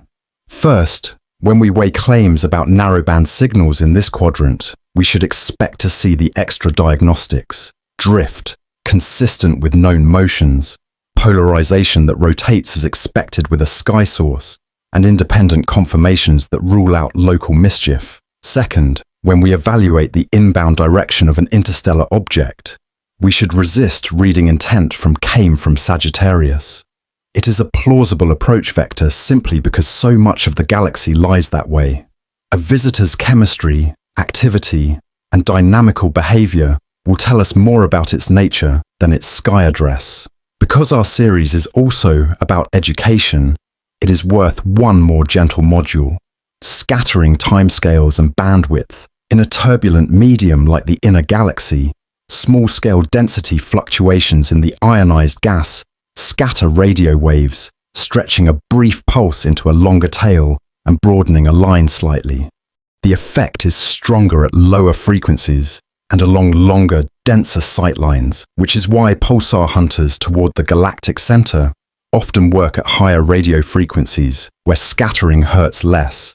For narrowband SETI searches near 1420 MHz, scattering is less punishing than in meter wave bands, but it remains part of the error budget.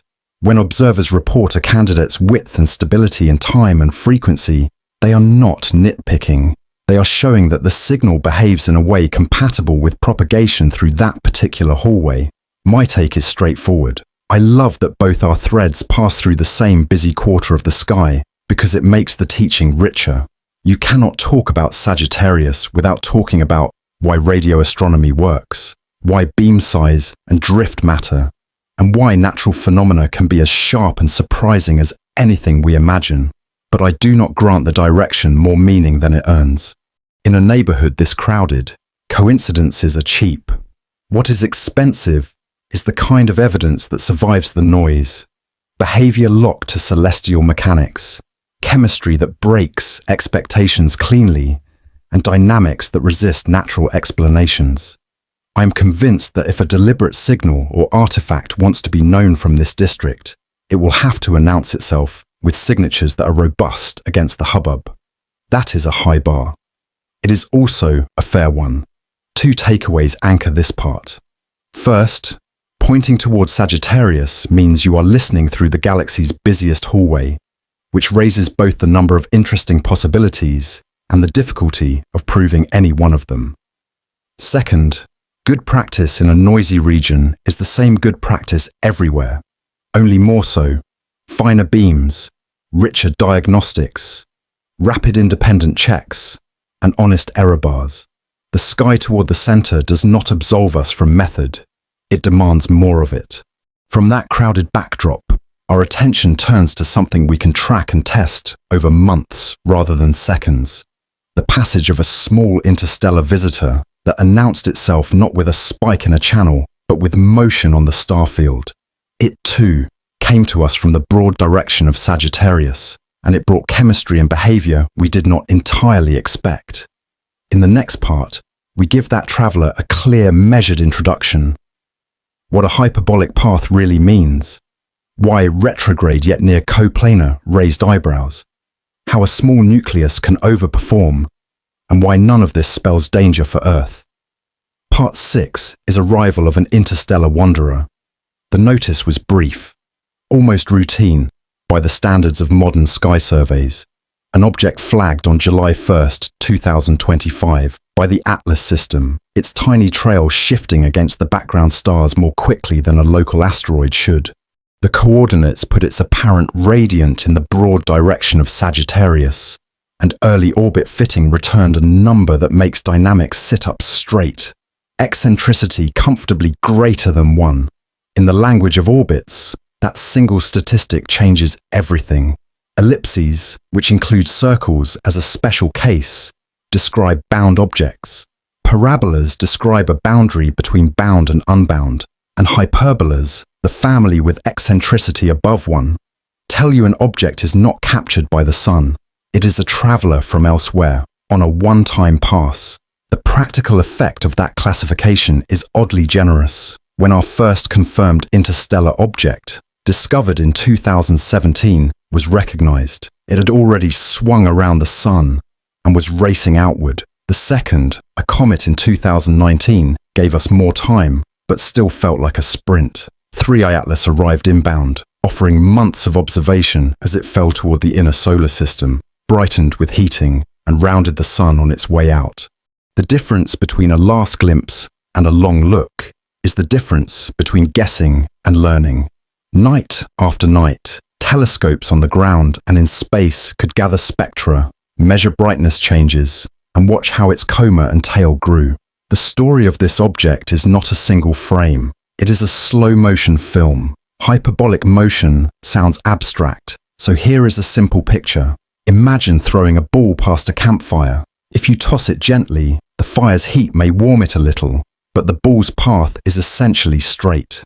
If you lob it toward the fire, the rising air might bend the path a bit. Now scale up all the forces and speeds until gravity, not air, does the bending. In a hyperbolic pass, the sun's gravity pulls an object into a curve as it approaches and then lets it go, deflected by a calculable amount, with a non-zero speed at infinity that it had long before it entered our neighborhood and will still have long after it leaves. With enough measurements of position and time, you can solve for that inbound speed and direction, and for the angle by which the sun turned the path. All of that belongs to dynamics, which is the part of the story we trust most because it rests on measurements repeated dozens or hundreds of times. Once dynamics gives you an arc, chemistry adds color. From its earliest spectra, 3I Atlas did not behave like a typical comet from our backyard. Teams reported a strikingly high ratio of carbon dioxide to water vapor in the gas flowing off its sunlit side, flipped relative to what observers usually see in solar system comets. Numbers differ by instrument and method, but the theme, CO2, far more abundant than H2O, persisted in early reports. Later, observers detected emission lines from nickel in the coma without equally clear signs of iron. An odd pairing because those two elements often appear together in vapor from dust and rock heated by sunlight. Hubble imaging constrained the solid nucleus to be small, with an upper limit only a few miles across, about 5.6 kilometers. And analyses from some teams suggested a much smaller body might be hiding inside the luminous haze. Yet despite that compact size, activity was vigorous. Dust and gas production looked like something you would expect from larger comets. The shorthand from comet specialists was that 3I Atlas seemed to be overperforming for its size. Each of those clues carries weight only if we handle it cleanly. High CO2 relative to water could mean the object formed in a colder, more CO2-rich part of an interplanetary disk around another star. It could also reflect surface processing in the interstellar medium, where radiation slowly modifies the topmost layers of ice over very long times. Nickel without obvious iron might hint at unusual grain composition, at temperature-dependent release, or at measurement limits that will fade as more data accumulates. A small nucleus with big outgassing could signal a highly porous interior, a surface with many vents, or volatile ices that sublimate readily far from the sun. None of these interpretations requires technology. None of them rules it out.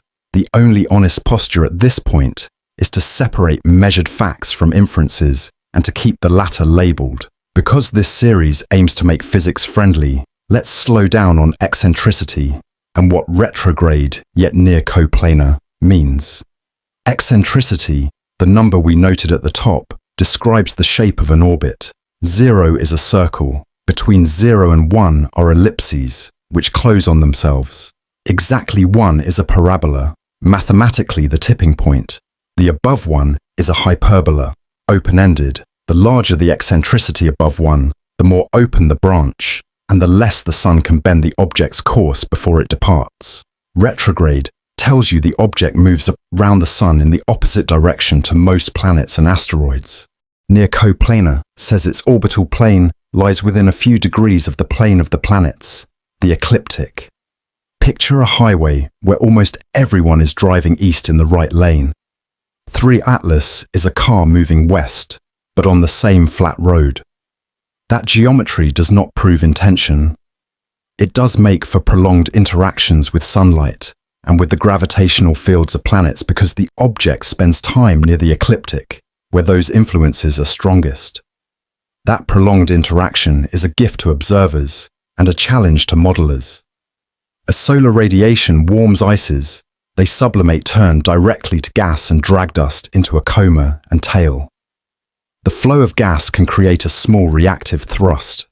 For most comets, that thrust is tiny compared with gravity, but when you are timing positions to fractions of an arc second, tiny matters.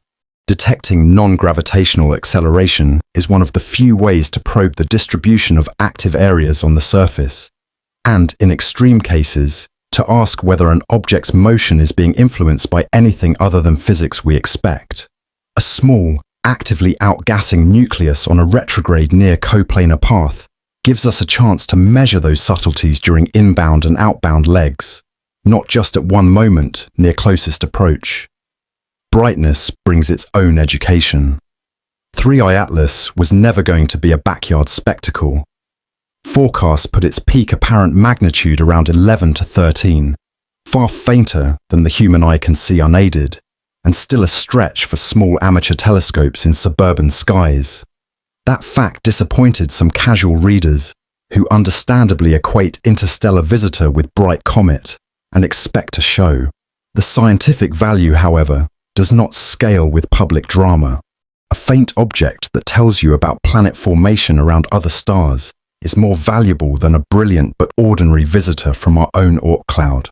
On the flip side, The modest brightness keeps us from making certain measurements. Spectra that require high signal-to-noise and high resolution are harder to obtain. The most detailed thermal measurements that would help distinguish internal properties demand time on space telescopes with crowded schedules. Even in the best circumstances, science lives with trade-offs. Safety questions arose early and appropriately. Any inbound object triggers reflexive concern about Earth because impact is one of the few natural risks that spans the entire planet. Within days of discovery, trajectory analyses from multiple teams converged on the same message. 3S Atlas posed no threat. Its closest approach to Earth in mid-December 2025 would be roughly 170 million miles, about 270 million kilometers, away, well beyond the orbit of Mars at many points in its year, and far outside any plausible hazard zone. Planetary defense programs kept their usual watch and moved on. That too is part of the educational arc here. Interstellar does not mean aimed. Hyperbolic paths are not corridors to danger, they are signatures of origin. Although dynamics and safety set the frame, much of the excitement gathered around chemistry, and for good reason. Composition is a messenger from formation. In our solar system, comets that formed beyond the snow lines for water, carbon dioxide, and carbon monoxide carry different blends of ices and dust than comets that formed closer in and were later scattered outward. If 3S Atlas formed in a disk around a star hotter than the Sun, or in a region with different elemental abundances, the inventory of ices might be reshuffled in a way that looks strange to us. A high CO2 to H2O ratio could be such a reshuffle. The nickel signature without iron might trace to grain processing in a disk illuminated by a different ultraviolet environment. These are possibilities, not conclusions, but they show why every new spectrum matters. Each line in a plot is a breadcrumb back to a nursery we will never visit. Activity over performance comet watchers talked about invites a simple question we can answer in plain language. How can something small put on a big show? Size, after all, controls surface area, and surface area limits how much sunlight can drive sublimation. The key is that not all surfaces are equal. A nucleus that is fractured, porous, or laced with volatile rich veins can turn a modest skin into a surprisingly efficient engine, especially if those volatile respond quickly to heating far from the sun. In addition, dust grains can trap heat and re-radiate it, changing local conditions in a way that supports more activity than a smooth, inert slab would allow. None of this requires fine-tuned engineering. It requires geology and ice physics under conditions we do not often see nearby, which is exactly what an interstellar sample should teach us. A short educational module on radiantes will help connect this part to our earlier discussion of sky geometry. The radiant is the point from which an object's motion appears to originate in the sky when you trace its path backward. Meteor showers are named for their radiant, the Perseids from Perseus, the Leonids from Leo, because Earth sweeps through streams of debris that appear to come from those constellations. For 3I Atlas, the radiant fell in Sagittarius. That does not mean the object was born near the galactic center. It means its inbound velocity vector, when projected on the dome of the sky, points that way. Uncertainties in that vector define an elongated patch, not a pinpoint. Over time, as more positions accumulate, that patch shrinks. The message for our intuition is that from Sagittarius is a description of approach, not a fingerprint of origin. Another micro lesson that pays off later is the meaning of perihelion. In bound orbits, perihelion is the point of closest approach to the Sun.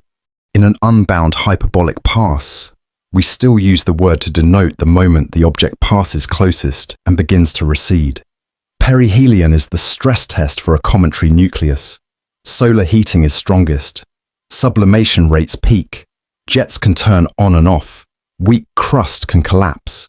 If anything dramatic is going to happen, fragmentation, a spike in activity, or a revealing change in the spectrum, it often happens near perihelion. The late October 2025 window carried that potential. plans for space telescopes and large ground-based instruments targeted that period when geometry allowed, precisely because mouths of data tend to become weaks in practice when the sun's glare pushes targets too close to daylight for safe observing. So, where does the object's path bring it relative to the planet? The long arc of 3I Atlas took it near Mars in early October, within a distance small enough that spacecraft in Martian orbit could consider watching. It would be closest to Earth in mid-December, still at an entirely safe remove, and would pass within a fraction of an astronomical unit of Jupiter in mid-March 2026 as it headed out. Those windows matter because each planet's geometry offers a different kind of measurement. Mars orbiters can provide vantage points impossible from Earth. Earth approach times are when the object is brightest to us, and when radio telescopes can listen most sensitively for any emissions. The Jupiter leg allows tests of how the coma responds in a strong magnetosphere environment.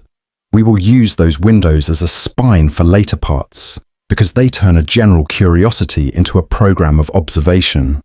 If you have been tracking the tone of this series, you know how we handle any hint of the artificial.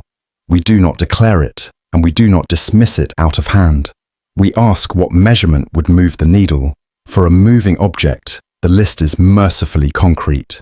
Non-gravitational accelerations that cannot be reconciled with plausible outgassing, controlled maneuvers that deviate from physics without leaving room for mundane thrust, spectral lines that mark manufactured compounds impossible to synthesize in natural environments, thermal behavior that betrays an internal power source.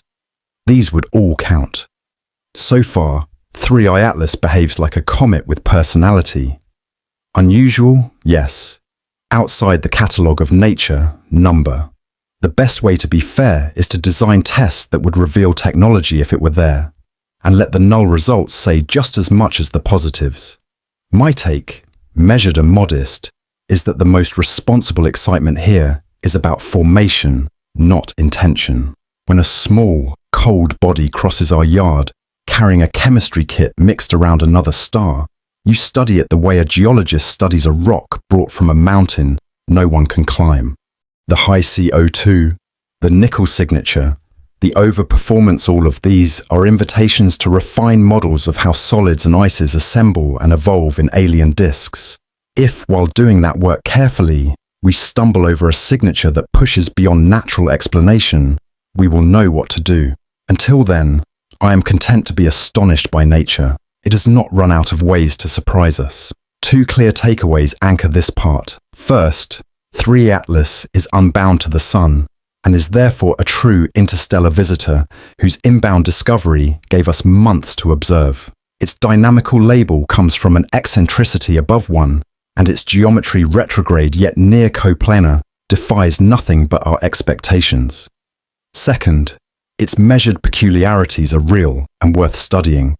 Reports of a high carbon dioxide to water ratio, nickel emission without clear iron, a small nucleus overperforming in activity, and a safe, well-calculated trajectory that brings it nowhere near Earth.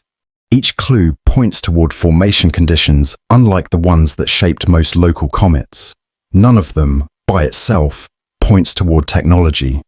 As we turn from motion to composition, the natural next step is to treat those peculiarities as a set and ask what they mean together. If 3I Atlas is chemically odd, dynamically familiar, and energetically lively, how do we design fair tests that weigh natural explanations against the more speculative? In the next paragraph, we read the anomalies one by one, and in chorus, outline competing interpretations, and set down the clearest experiments that could strengthen or weaken each. Part 7 is reading the anomalies. When a new traveller wanders through our neighbourhood, we do what any careful host would do. We take notes. 3I Atlas has given us several to hold at once. A coma where carbon dioxide seems to dominate over water, emission from nickel without equally clear iron companions. A nucleus that looks small, yet throws off gas and dust like a heavier cousin. And a path that is retrograde but lies close to the same flat plane our planets use. Each clue is interesting alone, Together, they invite a reading that is more than a list. This part is a calm, fair walk through those anomalies, what they are, how we measure them, what ordinary physics can explain, and what kinds of tests would push us toward or away from more exotic interpretations. Begin with the chemistry, because it is the clearest surprise. In most comets, we have studied up close or from afar. Water vapor anchors the gas output once sunlight warms the surface. Carbon dioxide and carbon monoxide are present, sometimes in large quantities, but they tend to play a supporting role. Early spectra of 3 Atlas told a different story. CO2 lines stronger than water by a wide margin, with some teams reporting ratios high enough that even cautious observers used the word unusual. Spectroscopy is how we know. Sunlight or solar wind particles excite molecules in the coma. When those molecules relax, they emit light at specific, fingerprint-like wavelengths. We spread that light out with a spectrograph and read the fingerprints. Each line's brightness, once you account for distance, tells you how much of a molecule is present and how easily it is excited in that environment. That second piece matters because not all lines respond the same way to the same light. To make fair CO2 to H2O ratios, observers fold in G factors, which correct for how strongly a given transition is pumped by the sun at that moment. Natural explanations for a CO2 forward coma are not hard to write down, and they are testable. One is formation history. In protoplanetary disks around young stars, ices condense at different distances where temperatures fall below each species' condensation point. Those boundaries are called snow lines, move farther from the star, and the order of frozen layers changes. If 3I Atlas assembled beyond the water snowline, but inside a zone where CO2 was abundant and water ice was less available or easily buried, its bulk could be rich in carbon dioxide. Another is surface processing during an immensely long interstellar cruise. Cosmic rays and ultraviolet light can break and reform molecules in the uppermost layers, leaving a crust where CO2 survives and water is depleted. In that scenario, early activity would be CO2-led because that is the first layer to vent. As heating deepens with the approach to the sun, water should eventually join the flow. These possibilities predict different trends with distance from the sun. If CO2 stays dominant all the way through perihelion and beyond, even as deeper layers warm, surface processing alone is less persuasive. If water rises with stronger heating to close the gap, a stratified crust becomes the more natural reading. This is where careful observation schedules matter. Remote sensing is not just a snapshot, it is a time series. A fair test follows the object's chemistry as it crosses temperature zones, looking for slopes rather than single points. A laboratory analog helps too. Researchers can make icy mixtures in vacuum chambers, irradiate them, heat them on command, and watch which gases come off in what order. If a particular CO2 to H2O signature repeats in the lab under conditions that mimic long exposure to space followed by solar heating, it strengthens the natural case. If no reasonable mixture gives the reported ratio across the observed temperature range, then the anomaly asks for a different story. The nickel emission without equally clear iron is a second puzzle. In comet comae, metals appear when dust grains warmed by sunlight release atoms from their surfaces. Nickel and iron often ride together because they are near neighbors in planetary materials. Their lines form at different ultraviolet wavelengths and have different strengths. A basic cause and effect chain is known well enough to set expectations. As a nucleus heats, refractory grains release atoms. Nickel and iron should both show up with a characteristic ratio tied to the grain's composition and to the ease with which each element is liberated. Seeing nickel while iron hides can mean several things. Iron might be locked in mineral phases that need more heat. The instrument may have been less sensitive at the iron line wavelengths that matter. The lines could be present but blended with other features or suppressed by atmospheric absorption bands as seen from the ground. Or the grains in this object may truly be nickel-rich relative to iron. Each of those options can be checked. Higher resolution spectra reduce blending. Observations from space sidestep the telluric bands that affect ground-based data.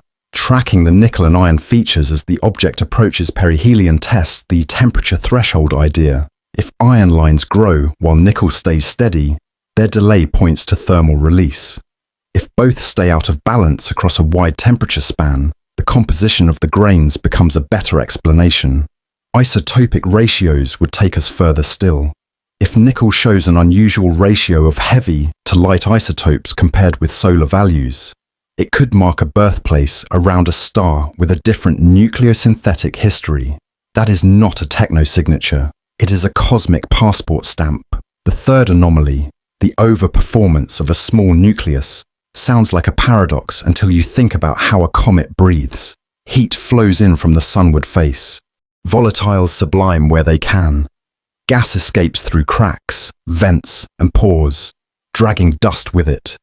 The outflow can be uneven, forming jets that act like tiny thrusters, and the subsurface can be a maze of voids and channels.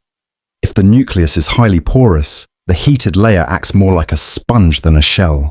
Gas can exploit the extra surface area and raise production rates beyond what a simple, smooth sphere model would predict. Some ices, like CO2 and CO, sublimate at colder temperatures than water. If they are abundant just beneath the surface, strong activity can begin far from the sun, where water would still be asleep. In that sense, overperformance may be a mismatch between familiar expectations built on water-led comets and an object with different ices in different places. Here too, the predictions have teeth. A CO2-driven coma at large distances should show dust sizes and speeds consistent with weaker coupling than water provides near the sun. Polarimetric imaging measuring how scattered sunlight is polarized by the dust helps infer grain sizes and structures. A porous, fluffy dust population produces a distinct polarization signature compared to compact grains. Thermal infrared measurements from space can estimate the nucleus's thermal inertia, a property that tells you how fast the surface heats and cools. Low thermal inertia supports a dusty, insulating skin. Higher values would suggest a crust that behaves more like rock. Neither implies artifice. Both constrain how a small body could produce a big coma. Because the idea of technology slips into any conversation about anomalies, it is fair to state what a scientific argument for it would need. Unusual chemistry alone is not enough. The cosmos is diverse. A strong case would involve behaviors that resist natural explanation even after you account for unfamiliar formation conditions. For example, a persistent non-gravitational acceleration that does not correlate with measured outgassing or trajectory changes that occur in the dark when solar heating cannot drive jets would demand scrutiny. A thermal signature that indicates internal power dissipation unrelated to sunlight would be another flag. Spectral lines that point to compounds not known to form in nature under any physical conditions. Engineered alloys or polymers would be a third. Even then, heavy lifting remains. Extraordinary claims require extraordinary evidence, and that evidence must survive independent checks, not just fit a preference. There are softer versions of the technological hypothesis that also merit clean tests. One is that a probe could hide inside a natural-looking shell and deliberately vent gases to steer, creating the illusion of a comet with jets. That scenario predicts fine control. The non-gravitational acceleration would correlate with the object's rotation in a patterned way that repeats with high precision, and the timing of thrust-like episodes would not follow the simple day-night cycle of solar heating. In practice, we would watch for changes in the acceleration vector that happen when they should not, if jets are simply responding to sunlight. We would also look for tight, unnatural regularities in the light curve, the way brightness rises and falls as the object spins that do not match known combinations of shape and surface properties. None of this proves a machine, but it sets standards for what would move the needle. Radio listening belongs in the test plan. If any narrowband transmission were to ride alongside the coma, especially near the hydrogen line where the WOW event once lived, it would quickly become the focus of the story. That said, Nature can produce radio emissions around comets when solar wind particles interact with the plasma in the coma and tail. Distinguishing an artificial carrier from plasma physics is about structure, stability, and verification. A man-made tone would be exceptionally narrow, stable in frequency once you account for Doppler drift, display polarization behavior linked to the object's motion rather than to turbulent fields, and most importantly, be confirmed by multiple antennas with consistent parameters. A natural radio glow would be broader, more chaotic, and linked to solar activity. The tools to tell those apart exist. The discipline to keep quiet until they do is part of the culture now. If we want a compact educational module here, spectroscopy can provide it. An emission line's strength depends on how many atoms or molecules are available, how they are excited, and how quickly they de-excite.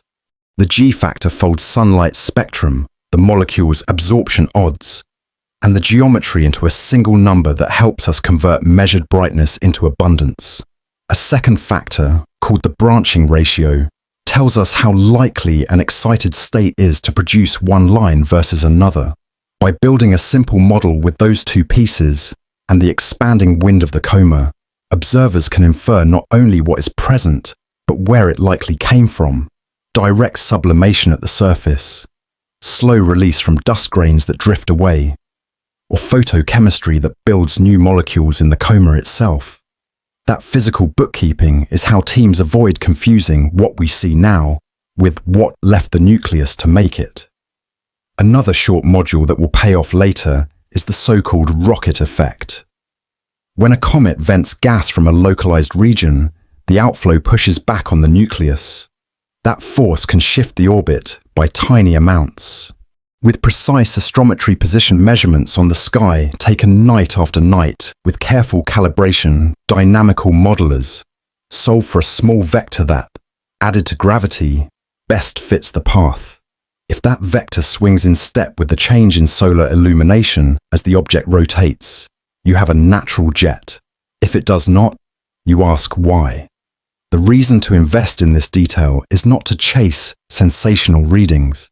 It is to put limits on what physics can and cannot do, so that future claims have a solid floor. Upper limits deserve a quiet sentence because they are often misunderstood. When an observer says Hubble set an upper limit of about 3.5 miles, roughly 5.6 kilometers, on the nucleus diameter, it means the telescope could not detect any solid body larger than that size within the glare of the coma under the observing conditions used. The true nucleus could be smaller. If later work suggests a size closer to a few tenths of a mile, that would still sit under the upper limit and would not contradict it. Limits are fences that mark where the landscape cannot be. They do not always tell you where it is. A fair reading of 3i Atlas as of its inbound months is that nature is still winning the explanations game. A CO2-forward coma fits a formation or surface story that we can test with trend data. The nickel without iron can be followed across heliocentric distance to see whether iron appears when it should. The overperformance can be interpreted by porosity, volatile layering, and rotation. The retrograde near coplanar path is unusual, but it is not an argument for intent by itself. You do not need to write artifact to find this object fascinating. Its lessons reach into planet formation around other stars, the chemistry of icy grains under different radiation baths, and the physics of outgassing under low gravity. My take, offered with the same restraint as before, is that the best way to honor anomalies is to treat them as strong hypothesis generators. I do not find the current data pointing to technology. I do find it pointing to a rich, CO2-friendly origin story and to surface processing that has not been common in our catalogues. That excites me because it widens the space of what small bodies can be. If a later window adds a signature that breaks the natural frame and acceleration without a thermal cause, a radiotone with structure that survives every sanity check, then the conversation changes. Until then, my curiosity is content to be led by ice and rock. Two educational takeaways are worth keeping. First, chemistry in a comet's coma is not a single number. It is a changing pattern with distance from the sun. Watching those patterns evolve is how we separate crust stories from birth stories. Second, non-gravitational forces, polarization, and high-resolution spectra are not bells and whistles. They are the diagnostics that let us test whether an active lump of ice and dust is behaving like an active lump of ice and dust should. As we step back from a bench of instruments and return to the dome of the sky, a different kind of question rises. How much weight should we put on alignment in direction and timing? What does it mean to say two rare things point toward the same broad constellation? And how do we keep human intuition about coincidence from running ahead of the math? In the next part, we take a deliberate walk through coincidence math for humans, translating big angular scales into something you can visualize, putting small sample statistics in plain words, and asking how timing can mislead us when the universe and our species keep such different clocks. Part 8 is coincidence math for humans. When two curiosities point toward the same part of the sky, our instincts light up. The 1977 event near the hydrogen line was logged while Big Ear's twin beams were sweeping past Sagittarius. Decades later, a small traveler tagged 3I and nicknamed Atlas arrived on a hyperbolic path whose radiant also lay in that direction. The brain wants to connect them. It does this for good reasons. Pattern finding kept our ancestors safe, and it still helps us navigate a noisy world. But when the canvas is a whole galaxy and the clock ticks in millions of years, those same instincts can mislead. This part slows down enough to make coincidence feel less magical and more measurable. Not to smother wonder, but to aim it. Start with the map in your head. The dome of the night sky is divided into constellations, the way a city is divided into neighborhoods. They are named patterns, not walls. Sagittarius occupies a large swath near the Milky Way's bright band. If you measured it, you would find it spans roughly dozens of degrees across, wide enough to line up scores of full moons side by side. An arc minute, the unit often used for precise positions, is 1/60th of a degree. If a degree on the sky were the width of your palm at arm's length, an arc minute would be the width of a fingernail. The refined location for the 1977 event sits within a patch just a few arc minutes across. The radiant of 3I's Atlas, when projected backward onto the celestial sphere from early orbit fits, traced an uncertainty patch many degrees wide. Saying both are in Sagittarius compresses a huge difference in scale. A small circle inside a big park can be interesting, but it is still inside a big park. The city analogy helps with probability too. If you are looking for two remarkable happenings in a metropolis like New York, a coincidence that both occur in Manhattan is less newsworthy than a coincidence that both occur on the same sidewalk. Constellations are like boroughs. They are useful for orientation, not for assignments of cause. The more territory a label covers, the cheaper coincidences become. It is not that direction means nothing. It frames searches. It guides follow-ups.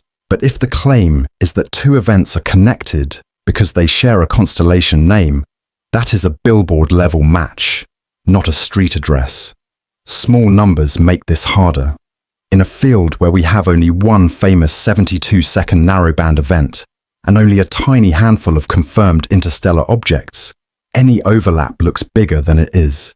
This is the law of small numbers at work. It whispers that one or two examples tell you about the whole population. In daily life, this is why we latch onto a single friend's experience with a product and generalize to all products. In the sky, it is why we must remind ourselves that a sample size of 1 can only tell us about itself.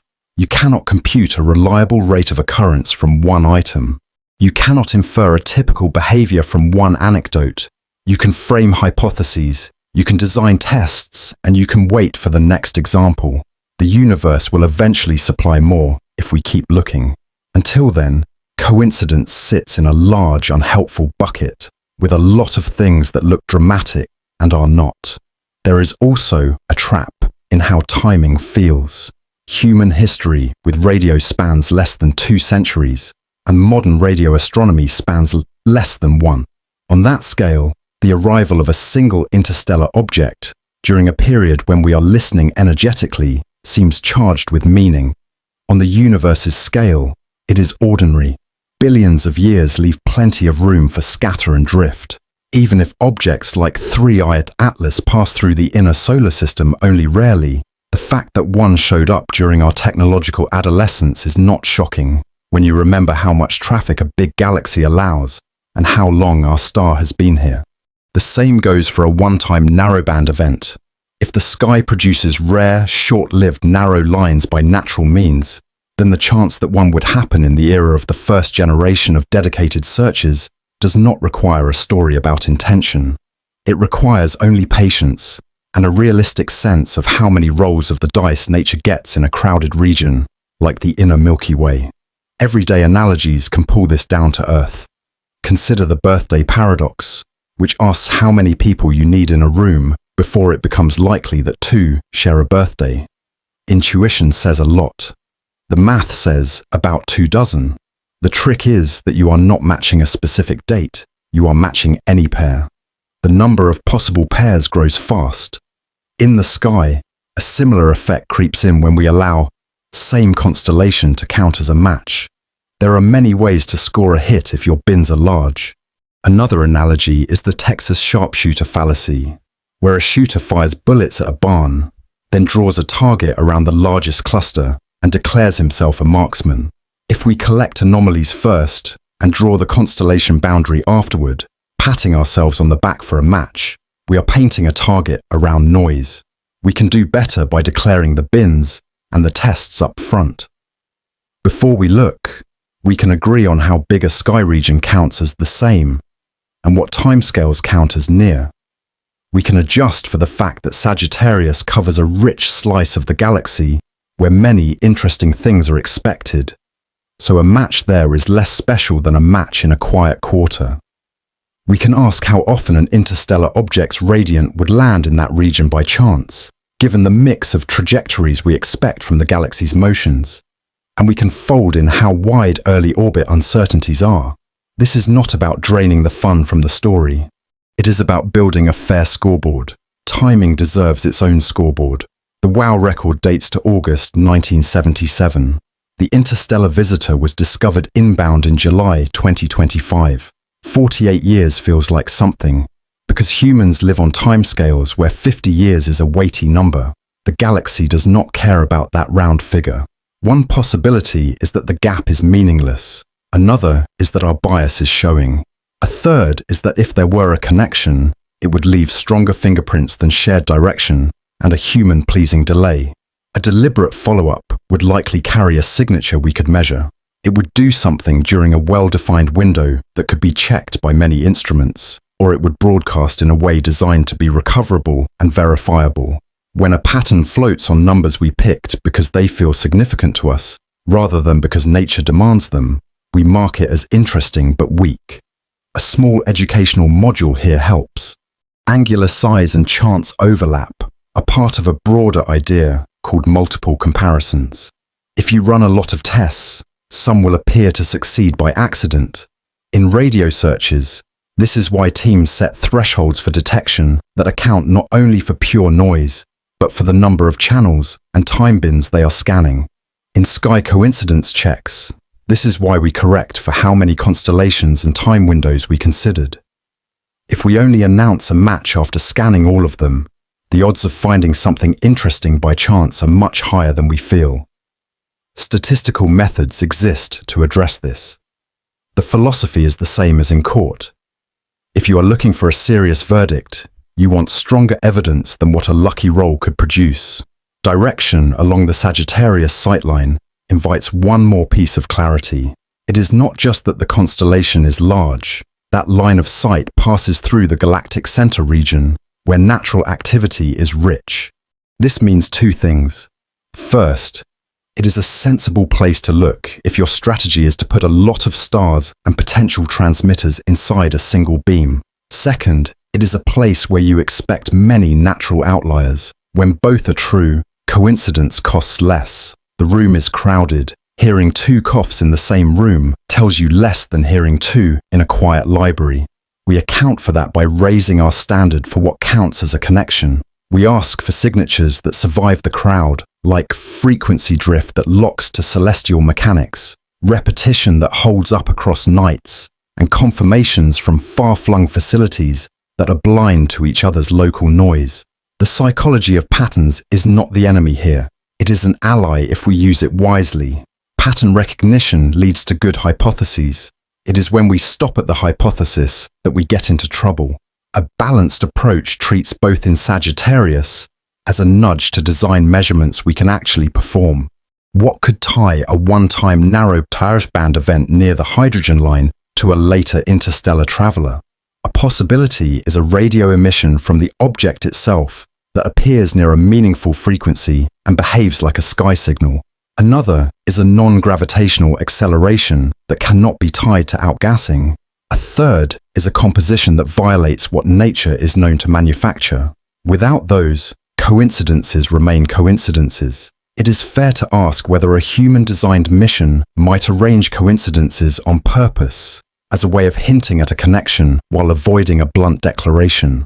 Something like a one-time tone, followed decades later by a quiet pass, both in the same general direction, is a pleasing narrative. But pleasing is not the standard. A clever mission designer who wanted the connection known could do better. They could encode repetition within the tone in a way that survives noise and allows independent recovery. They could time a transmission to occur during a window when Earth's rotation puts multiple large radio facilities in position to check each other. They could send a carrier that drifts in frequency to compensate for known motions, advertising control. They could broadcast again during a planet encounter when many antennas would be watching. Without these, we are reading tea leaves. Distance adds another layer.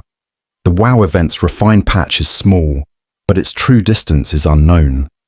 It could have come from a cloud in our galaxy. It could have been a natural amplifier farther away. The interstellar object's approach vector is also a two-dimensional projection of a three-dimensional velocity. It points across the sky like an arrow on a map. It does not tell you where the arrow was fired. If an object has been traveling for millions of years, random gravitational nudges erase memories of its birthplace. Even if both were connected to the galactic center region conceptually, their specific sources could be as unrelated as two separate car horns heard from the same street on different days. Because this is a sleep-friendly series made for non-specialists, let's bring in two simple visualizations. Picture the sky as a giant dartboard.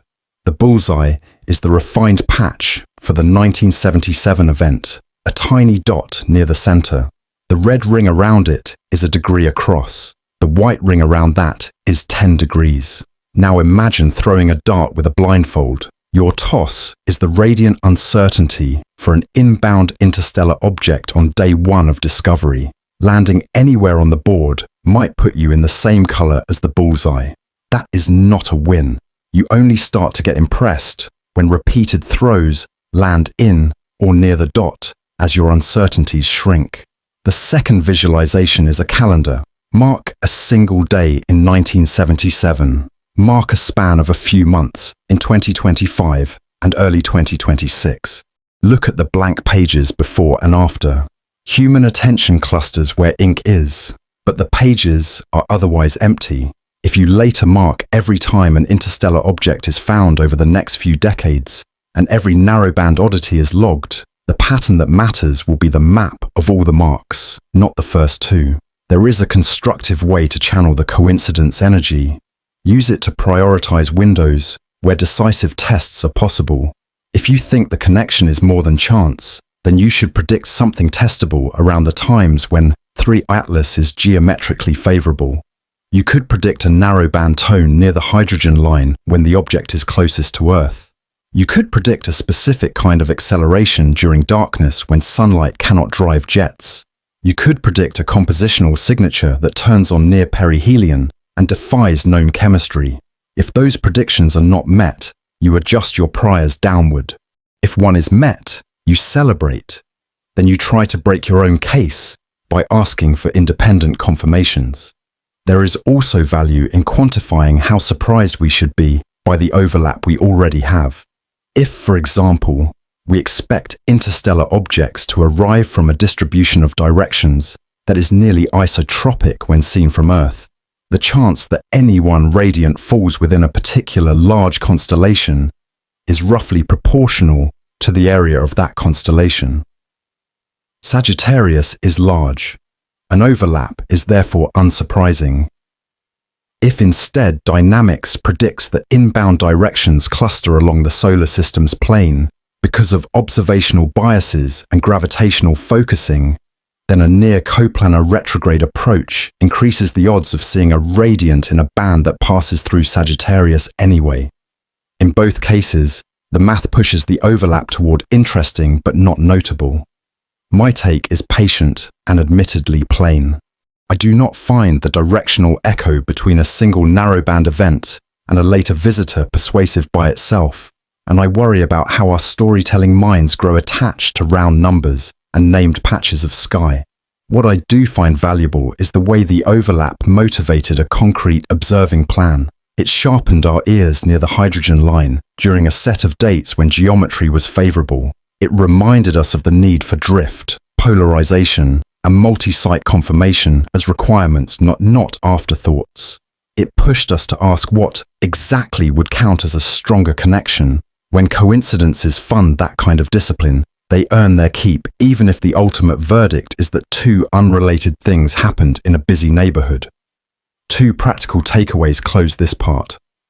First, a constellation-level match in direction is a weak basis for claiming related origin. Scale matters, and large bins make overlaps cheap. Small n makes them look expensive when they are not. Second, timing that pleases human intuition is not evidence. The galaxy's calendar runs on physics, not on our sense of roundness. To move from coincidence toward contact, a link must survive tests that smaller bins and harder clocks impose.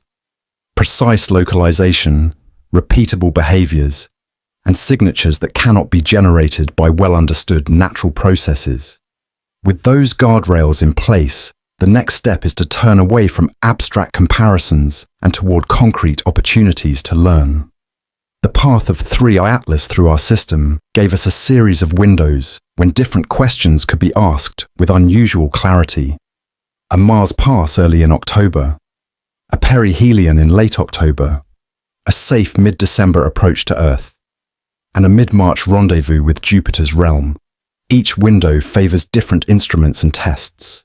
In the next part, we use those dates not as omens but as experiments, sketching what each encounter can tell us about motion, chemistry, radio silence, or signal, and how to interpret whatever nature chooses to show. Part 9 is Windows to Learn. An interstellar visitor is not a single moment. It is a moving classroom, and the curriculum changes with the geometry. 3. Atlas gave us a rare kind of syllabus, an inbound path that could be tracked for months, a near pass by Mars in early October, the stress of a late October perihelion, a safe mid-December closest approach to Earth, and, on the outbound leg, a mid-March brush with Jupiter's realm. Each window favors different instruments, different questions, and different kinds of answers. None promise spectacle to the naked eye. All promise signal to those who know how to listen. The Mars window came first. Early October placed 3i Atlas within a distance slim enough for orbiters at the red planet to consider a look, while still far by human standards. Close in this context means tens of millions of miles, a comfortable remove, but a valuable change of vantage.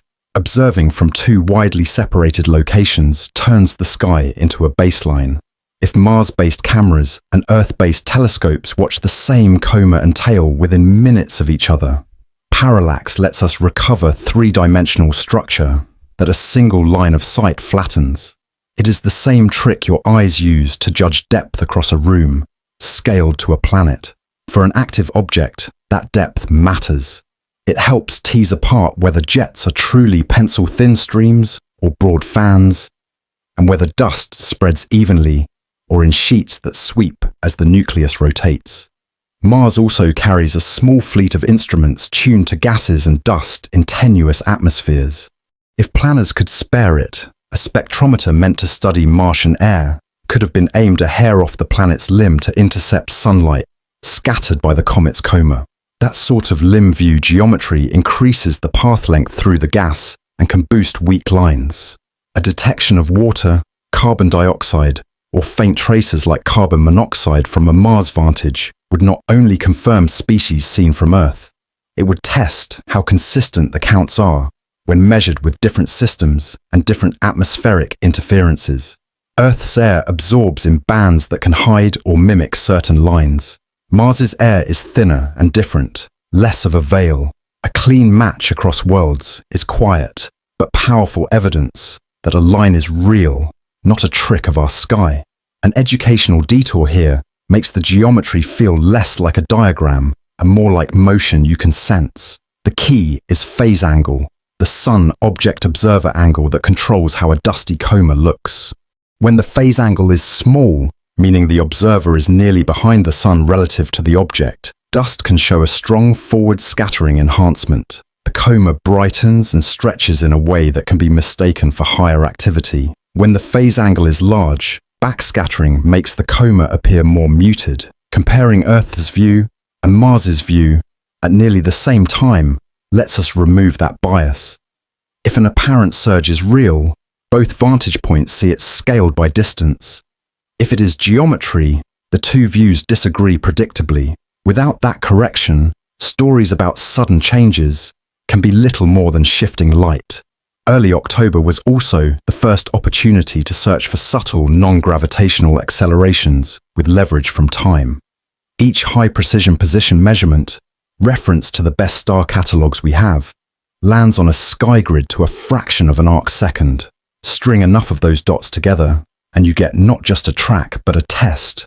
Does a trajectory computed from gravity alone fit the dots within their quoted uncertainties? Or is there a coherent residual that points sunward when the day side is warm and fades when it is dark?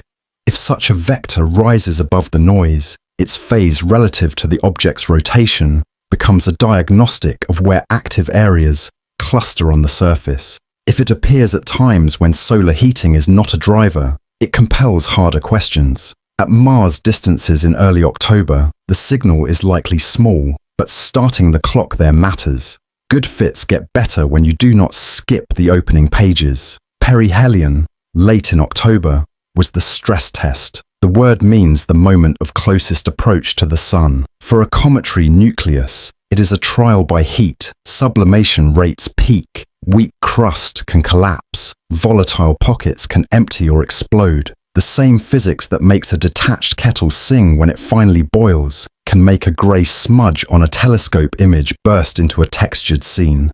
For 3I Atlas, the perihelion distance was outside Earth's orbit, so the object did not dive into the furnace where sungrazers are destroyed.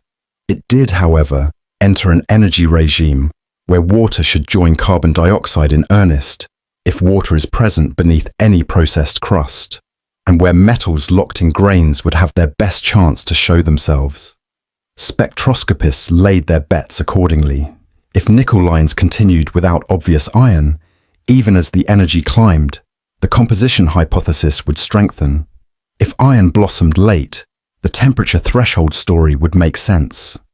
Perihelion also forced a compromise. From Earth, the object's apparent angular distance from the Sun was small for a time, which meant the safest ground-based observatories could not point close enough to follow continuously. Sunlight can damage optics and detectors if you take chances. Only space telescopes with solar baffles and special pointing modes could watch through the glare, and their time is expensive. That is where careful planning paid off. The best programs booked time on either side of the gap and synchronized with instruments that could operate during it. Hubble's high-resolution camera, which can place tight upper limits on the solid nucleus when the coma briefly thins, and infrared instruments that can measure the object's thermal response to intense solar input, became the bridge. The scientific value of perihelion lies in the trend, not in a single snapshot. If activity rose and fell in patterns that track light and geometry, ordinary physics rules. If a sudden step occurred out of phase with heating, it would stand out. The Earth window was different. Mid-December brought 3-eyed Atlas to its closest approach to our planet at roughly 170 million miles, about 270 million kilometers. That distance is not near in any visceral sense. It is still nearly twice the span from Earth to the Sun. It was, however, close enough to be bright by the modest standards of this object, and still well separated from the Sun's glare. For radio telescopes, brightness is only part of the story. Geometry and control are the rest. This was the window for clean listening near the hydrogen line, and across other bands where natural plasma processes seldom hide a continuous, narrow carrier. It was the time to lean on verification culture and to test the candidate pipeline built over the last decade. Independent arrays on different continents, capturing raw voltage streams so that Doppler drift, polarization, and any faint modulation could be reanalyzed to exhaustion, near real-time coordination so that a whisper in one dataset could be checked by another in the same hour, and strict discipline about local interference checks so that air traffic and satellites were ruled out before claims were allowed to take root. A practical educational module belongs here because Doppler correction is easy to say and harder to feel. Any narrow tone emitted by a source in motion shifts in frequency for a given observer. The sign and size of that shift dance with geometry. As Earth spins, the component of our velocity along the line of sight to the object oscillates over hours. As Earth orbits, the line of sight component changes over months. If a transmitter aboard or within a comet were compensating for these motions, it would intentionally drift its frequency by a tiny amount so that listeners on Earth would hear a steady tone after accounting for the planet's motion. A natural emitter would not make that courtesy adjustment. It would be shifted by our motion alone. That difference is measurable with modern receivers.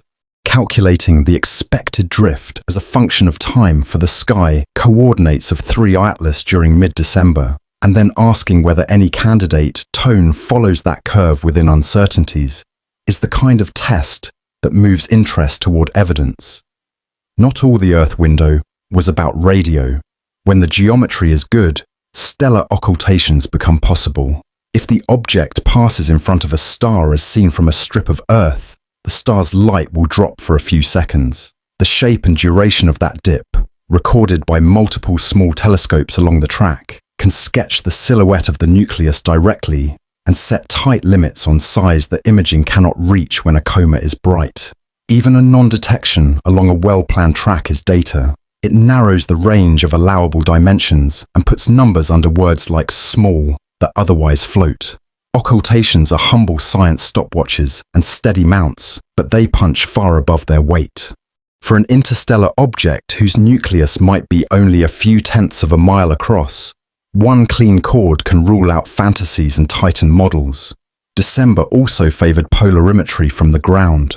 When sunlight scatters off dust grains, it becomes partially polarized, and the direction and degree of that polarization depend on grain size, composition, and structure. Measuring how polarization varies with phase angle turns a blurry coma into a constraint on physics we cannot see directly. Fluffy, porous aggregates polarize differently from compact spheres. If 3-eyed Atlas was overperforming because its dust was unusually fine or loosely bound, the polarization curve would carry that signature. It is not glamorous, but it is the kind of quiet metric that lets you say, this looks like a CO2-driven, fine-grained coma, instead of, it looks like a lot of things. The mid-March Jupiter window was not about proximity so much as environment. A pass within a few tenths of an astronomical unit of a giant planet places a coma inside a strong, structured magnetic field and a dense population of charged particles.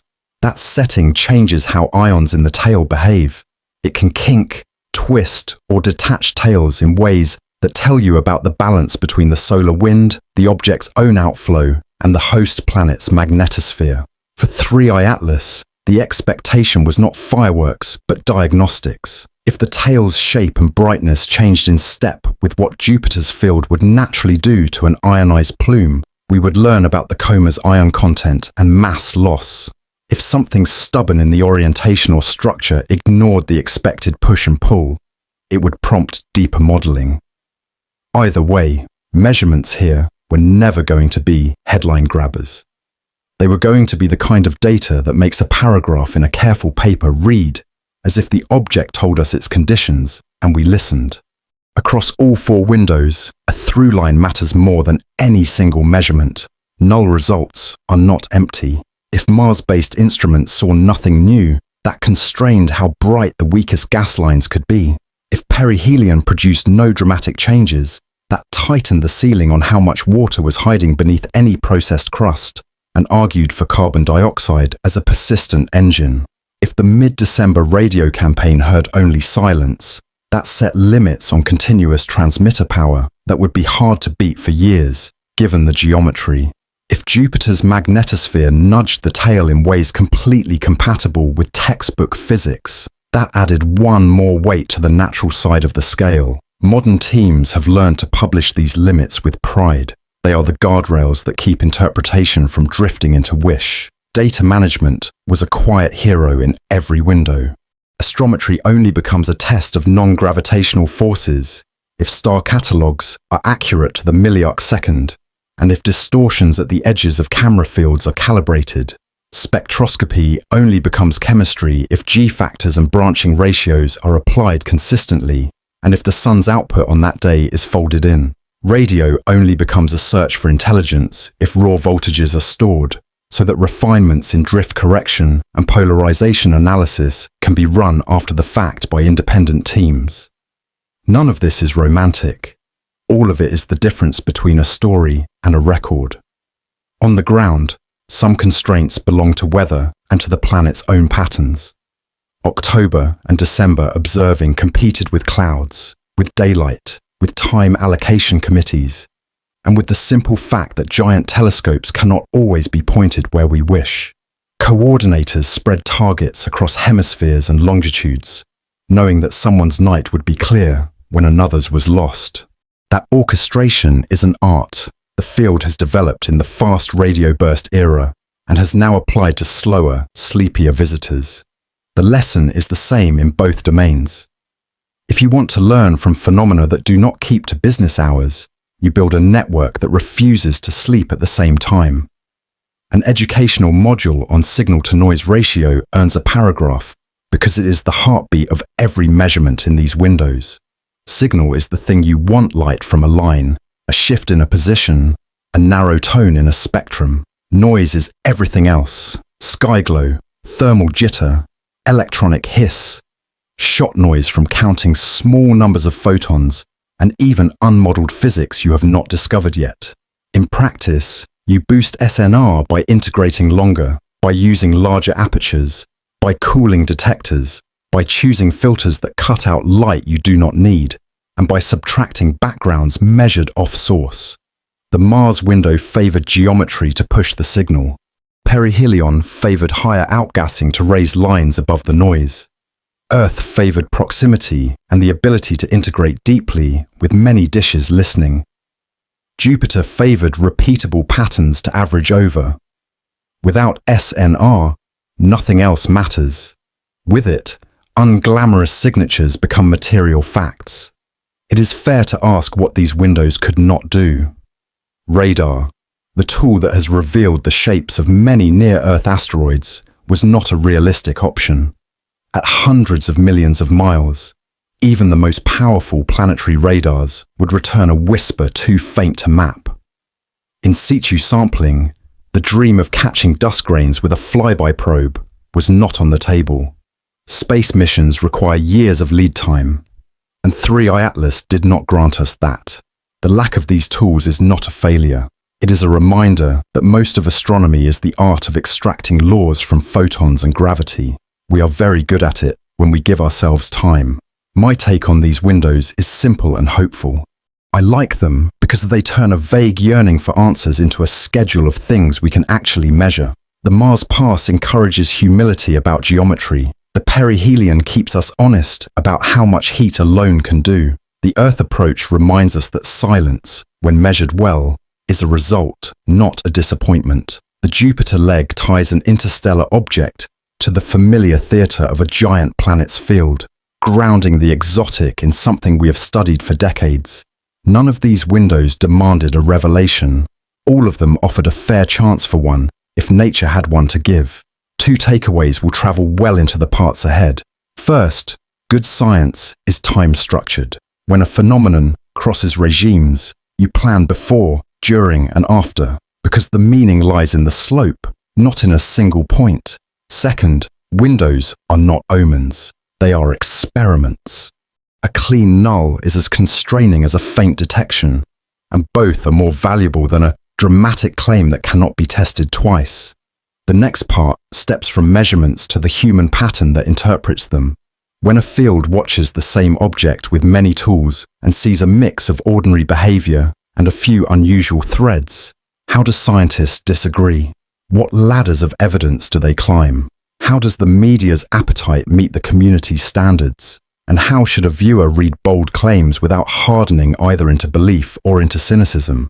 Those questions are less about physics than about culture, and they matter as much as any spectral line. Part 10 is Scientists Disagree Well.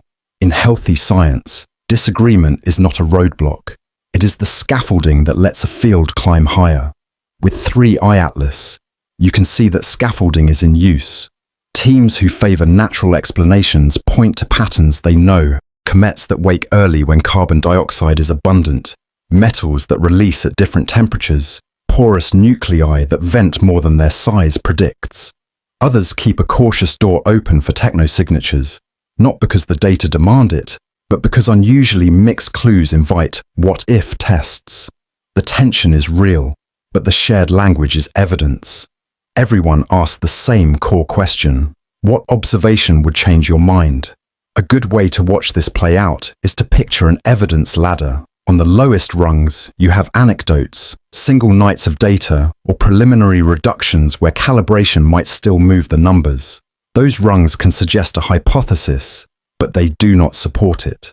Higher up, you find independent teams reproducing the same line strengths or the same non-gravitational tug using different instruments and methods. Higher still, you find predictions made in advance and borne out later. Water rising after perihelion if a processed crust is the culprit, or iron lines lighting up only when heating crosses a threshold. The top rungs are rare and decisive. They include repeatable, structured radio emission with celestial Doppler drift, or trajectory changes that persist when sunlight cannot be the driver. The point of the ladder is not to shame weak evidence. It is to give everyone a shared map of progress. The culture around verification has matured since 1977. Back then, Big Ear's single-beam ambiguity and paper printouts left us with a mystery that could not be replayed. Today, candidate narrowband signals are recorded as raw voltage streams, so that anyone can reprocess them. Test alternative Doppler corrections and check polarization. Astrometry is tied to star catalogues that are precise to the milliarc second. Spectra come with G-factor assumptions stated plainly, so other groups can swap models and see what changes. This is how a field disagrees productively. By building tools that allow the same data to be interrogated from different angles. Media dynamics complicate that picture. A headline that says, "Alien probe," will outpace a measured abstract about carbon dioxide snow lines every time. That does not make journalists villains, it makes them human. The responsibility inside the field is to speak in plain, verifiable terms and to separate measured facts from inference. We detect nickel lines and do not yet see iron at comparable strength, is a fact. This could indicate unusual grain chemistry or a temperature threshold we have not yet crossed, is an inference. This is engineered, is a claim that belongs nowhere near a press release unless the evidence has climbed to the top rungs and stayed there through independent checks. When scientists keep these lines clean, readers can calibrate their trust. There is also a role for priors, the background odds you bring to an argument. Natural explanations are common because nature has had billions of years to try things. Technological explanations are rare because they require more assumptions. That asymmetry is not prejudice, it is bookkeeping. It sets the burden of proof. A single strange ratio in a spectrum is unlikely to outweigh millions of ordinary spectra. unless it is coupled to other signatures that narrow the possibilities. The community is not allergic to bold conclusions. It just insists that boldness rides on results that anyone with the same data and tools could recover. How then should a viewer read claims in the coming months? First, look for time. Do the authors compare before, during and after perihelion, or are they highlighting a single night? Second, look for geometry. Are phase angle effects and Doppler drift built into the analysis? Third, look for independence. Did a second team, using different instruments, arrive at the same conclusion within error bars? If the answer to those questions is yes, the claim likely lives mid-ladder or higher. If not, it is still a hypothesis, which is fine, but it should be carried lightly. Education helps anchor the heart in all of this. Reproducibility is not a bureaucratic hoop. It is how we distinguish a property of the world from a property of our instruments. Null results are not failures. They narrow the range of what the world can be. Pre-registration of predictions, while still new in astronomy, is a powerful habit. Commit to what you expect before the data arrive, then let the data rule. These practices protect wonder from wishful thinking. They do not cool the story. They keep it honest. My take is simple. I prefer debates where both sides name the next observation that would move them. If a natural first team says, "We expect iron to rise after perihelion," they should also say, "If it does not, we will revisit grain composition." If a techno-signature curious team says, "Listen near the hydrogen line at Earth's close approach," they should also say, "If nothing structured appears within clear sensitivity limits, our prior drops." That reciprocal accountability is how disagreement becomes a path rather than a pit. 2 takeaways to carry forward. First, disagreement is a feature, not a flaw, when it is anchored to tests everyone can run. Second, the loudest claim is rarely the best one. The claim that survives time, geometry, and independent verification quietly wins. With that frame in mind, we can now turn to the question that has hovered beside this story from the start. When does a pattern stop being a coincidence and start being contact? Part 11 asks what criteria would tip the scales, and what it means if the scales do not tip at all. Our story keeps circling the same fork in the road.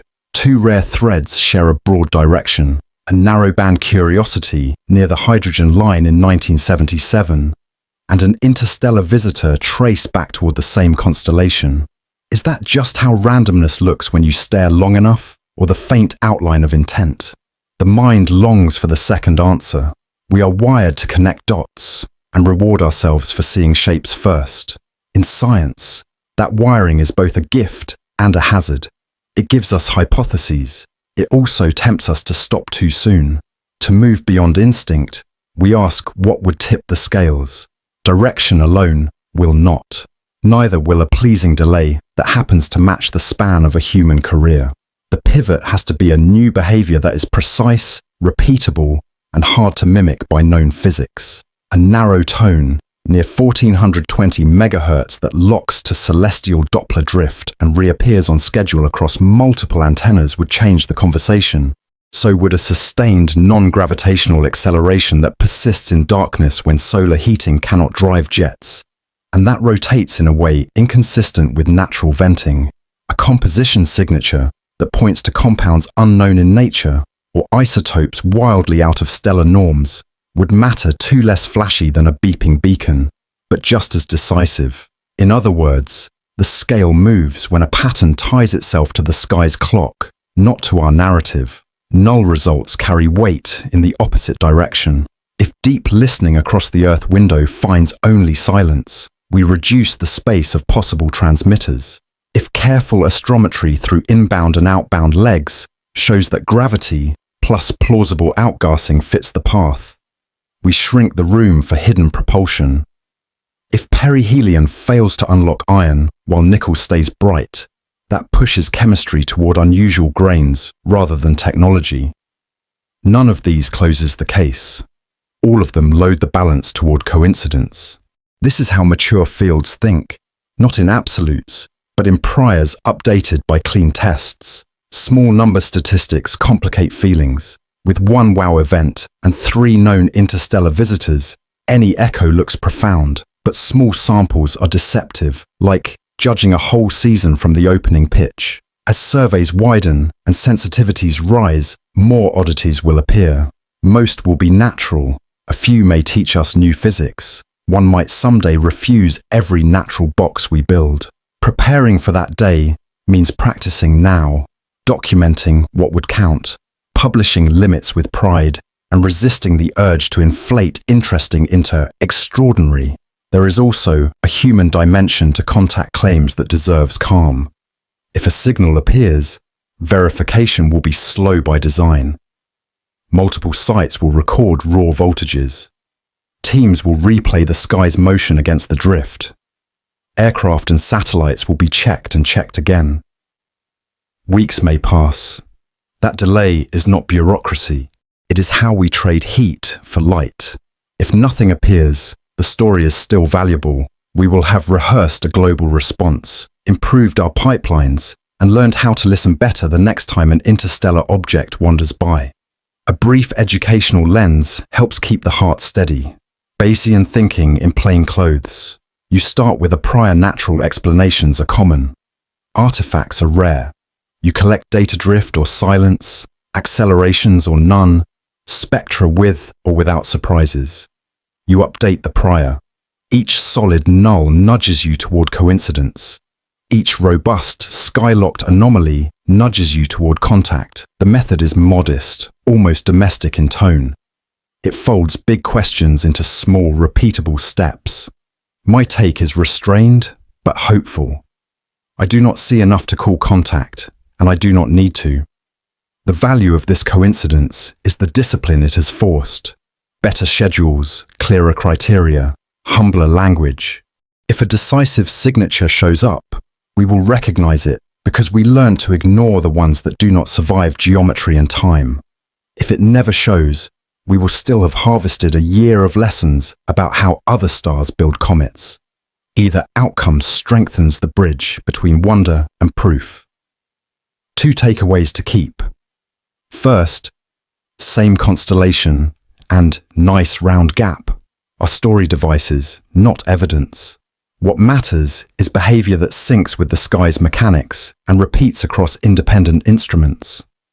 Second, silence is not empty. It is the narrowing of possibility, and it is worth as much as a faint detection when the question is giant.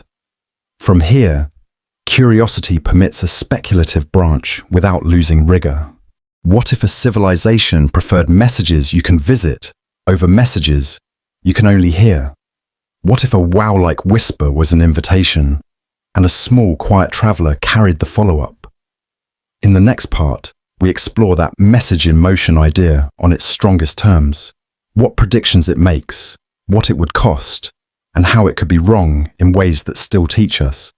Part 12 is message in motion. A possibility is that the cosmos sometimes speaks with objects, not only with waves. In that speculative frame, the 1977 narrowband event near the hydrogen line is the knock on the door, and an interstellar wanderer decades later is the note slipped under the mat. The message in motion idea imagines a probe that travels slowly, looks natural, and carries information or instruments meant to activate in predictable windows.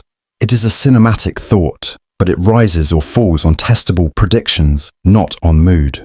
Start with what such a mission would likely do if it wanted to be found by a radio-capable species.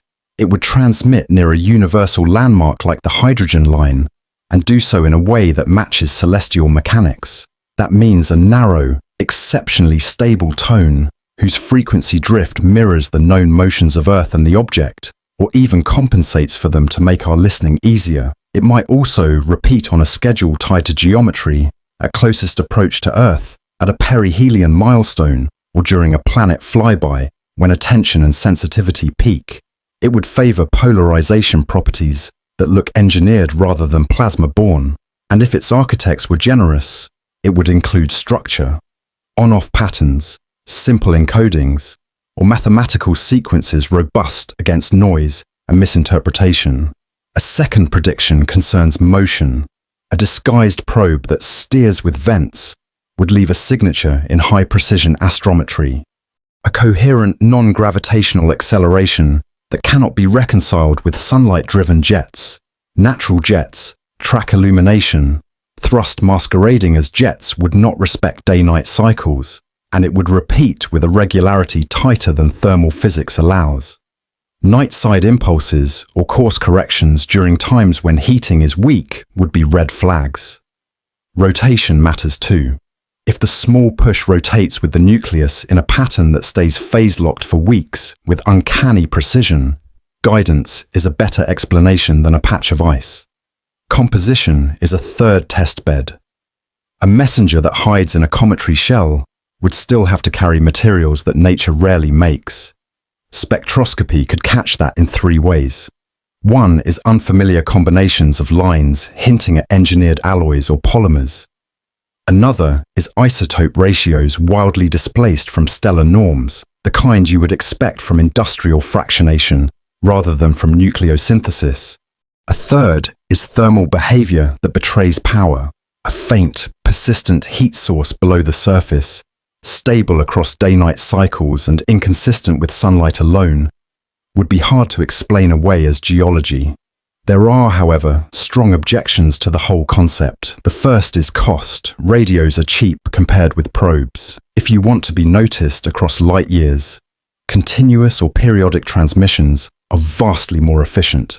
The second is ambiguity. If you go to the trouble of sending a device, why hide it so well that it will be mistaken for a small comet? A mission designed to be recognized would adopt unmistakable behaviors, hover near a planet, execute an impossible maneuver, or radiate a beacon with clear information content. The third is risk. Interstellar travel at low speeds takes centuries. Camouflage adds complexity without guaranteeing success. If a civilization wanted a conversation in our lifetime, it would likely choose light, not rock and ice. A reply to those objections is that we are not the target audience, or that the goals differ. A probe can gather in situ samples, test magnetic and plasma environments, and check the engineering of long-range flight in ways a radio cannot. It can store data for the sender, not for the recipient, or operate under rules of caution that avoid direct contact until a world proves gentle. It can also test us. A mission might ask whether we can coordinate listening, share data openly, and reject sensational claims when the evidence is thin. In that reading, the message is the method we build to look for it. Even if we grant the strongest speculative case, the path back to evidence is clear. The idea predicts things that nature does not do well. Skylocked radio structure in defined windows, accelerations uncorrelated with sunlight and rotation, materials and isotope ratios inconsistent with known chemistry, and thermal persistence unrelated to isolation. All of these can be checked with instruments we already use. The plan is not to shout artifact at the first odd number. It is to lay out, in advance, what the cosmos would have to do to justify the word. Education helps keep this grounded. Engineered drift sounds abstract, but it means a pattern you can calculate before you observe. You write down the object's sky path, Earth's spin and orbit, and the resulting expected frequency change per second. If a candidate's stone tracks that curve within errors and reappears when geometry repeats, you have something stronger than a fluke. Likewise, non-gravitational forces are not guesses. They are the residuals left after gravity fits the path. When those residuals line up with illumination, they are jets. When they line up with nothing but themselves, they are a problem worth solving. My take is cautious. I do not see a need to invoke design to explain what we have so far, and I share the intuition that a civilization choosing subtlety would still leave less ambiguous breadcrumbs if contact were the objective. But I value the hypothesis because it sharpens the tests. It turns what if into look here, then here, then here, and it invites us to publish criteria before results. If we ever cross those criteria cleanly, we will be ready to say so. If we never do, we will know exactly how far the silence extends. 2 takeaways to keep. First, A message in motion scenario stands or falls on predictions that are narrow and checkable. Sky-locked radio structure, non-thermal accelerations, and material or thermal signatures beyond natural chemistry. Second, logic objections cost, ambiguity, and risk are serious and push us to demand stronger evidence than mood or metaphor. All of this funnels naturally into the practical side, listening with discipline. How do modern arrays search near the hydrogen line without fooling themselves? How do observers handle Doppler drift, polarization, and time domain bursts? What counts as independent confirmation? And how can citizens help without being misled? Those are the mechanics that turn a speculative map into a working search. Part 13 is the act of listening. To listen well is to make a quiet place in a noisy world. Modern SETI does this with discipline. Arrays on several continents point near the hydrogen line because it is both a physical landmark and a protected, relatively quiet band. They do not listen to a single channel. They spread their ears across millions of narrow bins, sampling fast enough to catch quick flashes and steady enough to notice slow tones. They store raw voltage streams so the sky can be replayed later with better math. For an interstellar visitor, like 3i Atlas, that means scheduling deep observations during the moments geometry favors us, near closest approach to Earth, during perihelion when changes are likely, and around planet encounters when many antennas will already be on watch. The first skill is Doppler hygiene. A genuine sky signal drifts in frequency because everything moves. Earth spins and orbits. The source hurtles along its path, and sometimes the transmitter itself compensates. Teams calculate the expected drift curve for the object's coordinates at each hour, then correct the data so that a true tone stands still. Natural plasma emissions usually smear and wander. An engineered carrier would be unnaturally narrow and obedient to the celestial clock. This simple idea lock, the analysis to physics you can predict, turns a sea of static into a grid where anomalies must either salute or explain why they do not. Polarization is the second ear. Radio waves carry an orientation in their electric fields. Emissions from comet and plasma tails tend to show polarization patterns set by magnetic turbulence and scattering. A transmitter built to be noticed might favor a stable, simple signature that persists through time and track. Receivers therefore record both polarizations and check whether any candidate's behavior matches the expected rotation of the sky, or instead looks like a terrestrial source, reflecting off aircraft or satellites. When a tone flips or fades in ways tied to local hardware, it is dismissed. When it keeps step with the heavens across multiple dishes an ocean apart, interest rises. Time domain work is the third pillar. Not every message would be continuous. Some strategies favor brief, bright pings, separated by long pauses to save energy and dodge confusion with natural noise. Arrays now scan for these bursts across many timescales, from microseconds to minutes, and tag candidates the way birders tag calls, by shape, by repetition, and by context. A series of equally spaced pips that reappear when geometry repeats is more interesting than an isolated click. Here, too, replays matter. Because the raw voltages are archived, teams can test different d-drift rates after the fact, ask whether a pattern survives when the data are sliced in other ways, and hand the same hour of sky to a different pipeline to see if it agrees. Verification culture is the quiet hero. A single dish can be fooled by local interference. A network is harder to trick.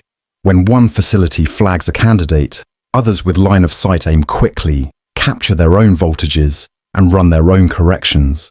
The 2 or 3 telescope rule is simple. Nothing gets promoted until separate ears, operated by separate teams, hear the same thing and recover the same parameters within error bars. Over the years, this culture has turned spectacular one-off claims into humble lesson plans, and it has allowed real oddities to be carried forward with confidence. In the context of 3i Atlas, it meant that any whisper near the hydrogen line would be checked in hours, not months. and would either climb the ladder fast or leave a well-documented trail back to an earthly source. Citizen science plays a real, careful role. Amateur radio astronomers and small observatories can contribute by monitoring known frequencies during posted windows, recording time-stamped data, and watching for optical occultations that refine the object's path. The community sets expectations plainly. Most participants will collect null results, and those are valuable. They bound when a candidate did not occur and help triangulate if something odd appears elsewhere. The ethos is the opposite of a viral rumor. It is a slow, steady aggregation, with credit given for negative lines in a shared logbook. All of this depends on unglamorous plumbing. Clocks must be synchronized to fractions of a microsecond so that drift curves line up. Ephemerides must be current so that antennas point exactly where the object is, not where it was. Interference databases must be updated, including new satellites, aircraft beacons, and even microwave ovens near the labs. Calibration signals must be injected before and after each run. These rituals sound bureaucratic until you see what they buy. The confidence to say that a clean, skylocked tone survived every mundane explanation we know how to apply. Listening also includes knowing when to stop. If a planned window passes in silence, teams publish sensitivity limits, the weakest transmitter they would have heard under the conditions that night, at the frequencies they covered, with the drift rates they tested. Those limits are science, not consolation. They tell future listeners where not to waste effort, and they slowly paint a map of absence that is as meaningful as any detection. In a field still haunted by a single 72-second mystery, that map is how we grow up. My take is simple and calm. I like the listening we do now because it respects the sky and the audience. It builds the road before inviting traffic. It treats excitement as something to be earned by evidence that any careful person can check, not by rhetoric or speed.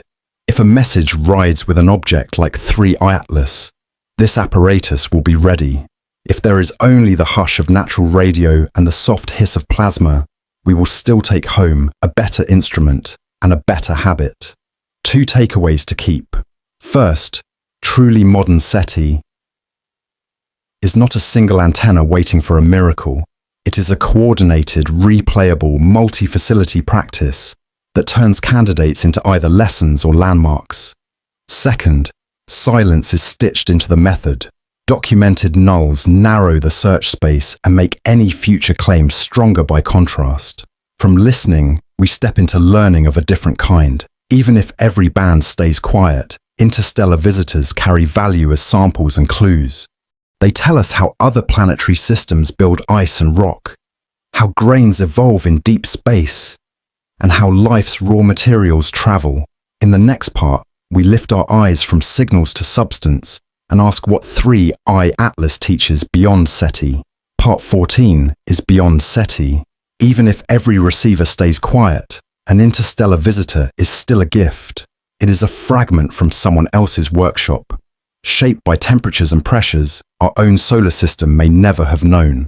Studying 3i Atlas through that lens turns the story from a hunt for messages into a lesson about how planets are made, how small worlds breathe in sunlight, and how raw materials travel between stars. Start with formation. The chemistry we infer from a comet's coma functions like a core sample, imperfect, but informative. Ratios of carbon dioxide to water, traces of carbon monoxide, and the timing of when each gas wakes as sunlight increases all point back to snowlines in a young disk. In those disks, every molecule has a freeze-thaw boundary. Inside a given line, it stays gas. Beyond it, it condenses onto grains. If 3i Atlas truly leads with carbon dioxide, that hints at assembly zones colder or differently stocked than the patches that fed most of our comets. The detail matters because it broadens our template for other systems. If disks commonly produce bodies with CO2 forward inventories, then planets that form from those materials inherit different climates and different early atmospheres. That is not a SETI answer. It is a climate answer on a galactic scale. Spectral lines do more than count molecules. They can, in principle, weigh isotopes. A slight shift in a line's position distinguishes heavy versions of the same element from light ones. Those tiny differences encode history. Which stars enriched the cradle cloud? Whether grains were processed by ultraviolet light for eons? Whether ices were cycled through warm and cold repeatedly? When an interstellar object shows nickel emission without strong iron at the same time, we get a second lever.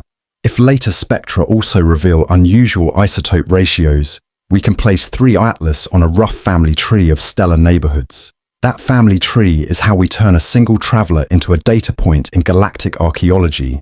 Dust offers another window. The way sunlight polarizes after bouncing off a coma tells us about grain size and fluffiness. Fluffy aggregates trap heat differently, sublimate differently, and drag different sizes of dust into space. If 3I Atlas is overperforming for its size, a porous skin and abundant CO2 can explain it without drama. More surface area for gas to escape. More cold-loving volatiles ready to flow at long range. Polarimetry and thermal inertia estimates let us test that picture. This is quiet science with a wide reach. Porous, CO2-rich small bodies are better at seeding space with fine grains. Fine grains move heat in protoplanetary disks. Heat moves snow lines. Snow lines shape where planets can accrete. One dusty coma can echo forward into the statistics of rocky worlds. All of that happens without catching a single alien syllable. Yet these visitors may also carry a different, more speculative kind of cargo: organics. Many solar system comets host complex carbon-bearing molecules formed in cold, irradiated ices. Finding similar species in interstellar comet would strengthen a simple idea that the chemistry conducive to life's building blocks is not a local specialty. From there, it is a short step to panspermia, the notion that hardy organisms or prebiotic kits could hitchhike between systems. It remains a possibility, not a conclusion. The survival gauntlet is brutal. Ejection, radiation exposure over millions of years, and the shock of a new star's glare. But a single interstellar object rich in complex organics adds weight to a humbler claim. Recipes travel, even if living bakers do not. Laboratory work keeps these inferences honest.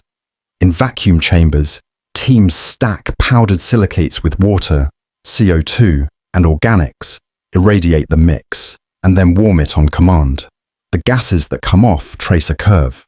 If the curve resembles 3I, Atlas CO2 rising first far from the sun, water joining later, then the processed crust over volatile interior story gains traction. If the lab fails to match the sky, the formation narrative regains the lead. Either way, the lab and the telescope talk. That feedback loop, modest in tone, is the engine of progress here. A long-term benefit of visitors like this is how they force our instruments to grow together. Spectroscopy depends on knowing the sun's spectrum that day. Astrometry depends on star catalogues that account for tiny proper motions. Radio searches depend on clocks that agree across oceans. Occultations depend on citizens with small telescopes spread along a predicted track. Every interstellar object becomes a rehearsal for coordinated science at scale. When the Vera C. Rubin Observatory begins its deep, wide, rapid survey of the sky, it will turn up many more fast movers. The pipelines refined on 3I Atlas how to flag odd chemistry, how to cue radio windows, how to publish limits, will let us sort the common from the rare without drama. There is also engineering value in repeated nulls. If the Earth window stays silent at the hydrogen line to well-documented sensitivity, that sets a bound on what kinds of persistent transmitters could have gone unnoticed. If non-gravitational accelerations always correlate with sunlight, that narrows the room for exotic propulsion in future claims. If perihelion never produces impossible materials, we can push the techno-signature conversation toward domains where nature plays less convincingly. Orbit control, thermal persistence in darkness, and information-bearing radio structure. It is not glamorous to curate a map of absences. It is essential if you want your future present to stand out. Could we do more than watch from afar? Someday, a rapid response flyby probe would turn inference into measurement. Dust collectors sampling coma grains, mass spectrometers tasting volatiles inches from their source, and cameras mapping the real nucleus instead of guessing its silhouette. The obstacles are practical, not conceptual: launch windows, propulsion, and a platform ready to go before discovery. The case for such a mission grows with each visitor, not because of contact promises, but because every faint carbon line and nickel quirk hints at a diversity we have only just started to count. Education belongs here too, in a single, simple idea. Small numbers mislead, but they motivate. With 3 known interstellar objects, we cannot chart a population. With 30, patterns emerge: preferred arrival directions, typical volatile mixes, common dust textures. The same surveys that will multiply discoveries will also teach us restraint. Early outliers often look stranger than they are, because they are alone. A decade of detections will either make 3i Atlas look comfortably odd or truly exceptional. Both outcomes teach. Comfortable oddness expands our priors. True exceptionality tells us to pay closer attention to the parts of physics we thought we understood. My take is content with bigger picture payoffs. I do not need a signal to feel that this year was worth the attention. The sky handed us a foreign sample, and we used it to test our models of where ices freeze, how porous skins amplify outgassing, and how dust shapes the light we see. If a signature of intent appears, we will know how to greet it with good habits. If it does not, we will still have translated a faint, fast smear into knowledge that applies everywhere planets form. 2 takeaways to keep. First, interstellar visitors are comparative planetology in motion. They let us check whether our solar system's recipes are common or provincial. Second, well-measured silences and ordinary behaviors are not disappointments. They are baselines. Baselines are how extraordinary, when it comes, earns its name. We end where we began, with a whisper from 1977 and a wanderer from 2025, and with the method that lets us hold wonder and caution in the same hands. The closing part draws the circle together, honors the work over the outcome, and leaves us with a quiet invitation to keep listening, keep measuring, and keep our stories tied to what the sky will bear. We began with a midnight printout from 1977, a short, bright whisper parked near the hydrogen line, and we followed an interstellar wanderer traced towards Sagittarius decades later. Between those points ran a thread of careful work, patient spectra, precise astrometry, disciplined listening, and debates that valued evidence over volume. Along the way, we learned why 1420 MHz is a meeting place, why a crowded galactic center can fool our instincts, and how a small CO2-forward traveler can teach big lessons about how worlds are made. What we did not learn, at least not yet, is whether coincidence becomes contact. That is all right. Science is not a headline, it is a habit. We wrote predictions before the data arrived. We treated silence as information. We let geometry and time rule the story. If a narrow tone ever locks to the sky's motion, if a trajectory bends in darkness for reasons sunlight cannot supply, or if materials appear that nature does not make, we will be ready to hear it and ready to doubt it, just enough to be sure. My take is simple. Wonder deserves company, and its best companion is humility. The method we used here, slow, transparent, repeatable, is the tool that will carry us from curious coincidences to solid ground, whatever the truth turns out to be. If this journey felt calm and honest, consider subscribing and sharing it with someone who listens to quiet things. Leave a question you want the sky to answer next. And when the night is clear, step outside for a moment. The universe keeps its own tempo. We cannot make it speak, but we can learn to recognize its voice when it does.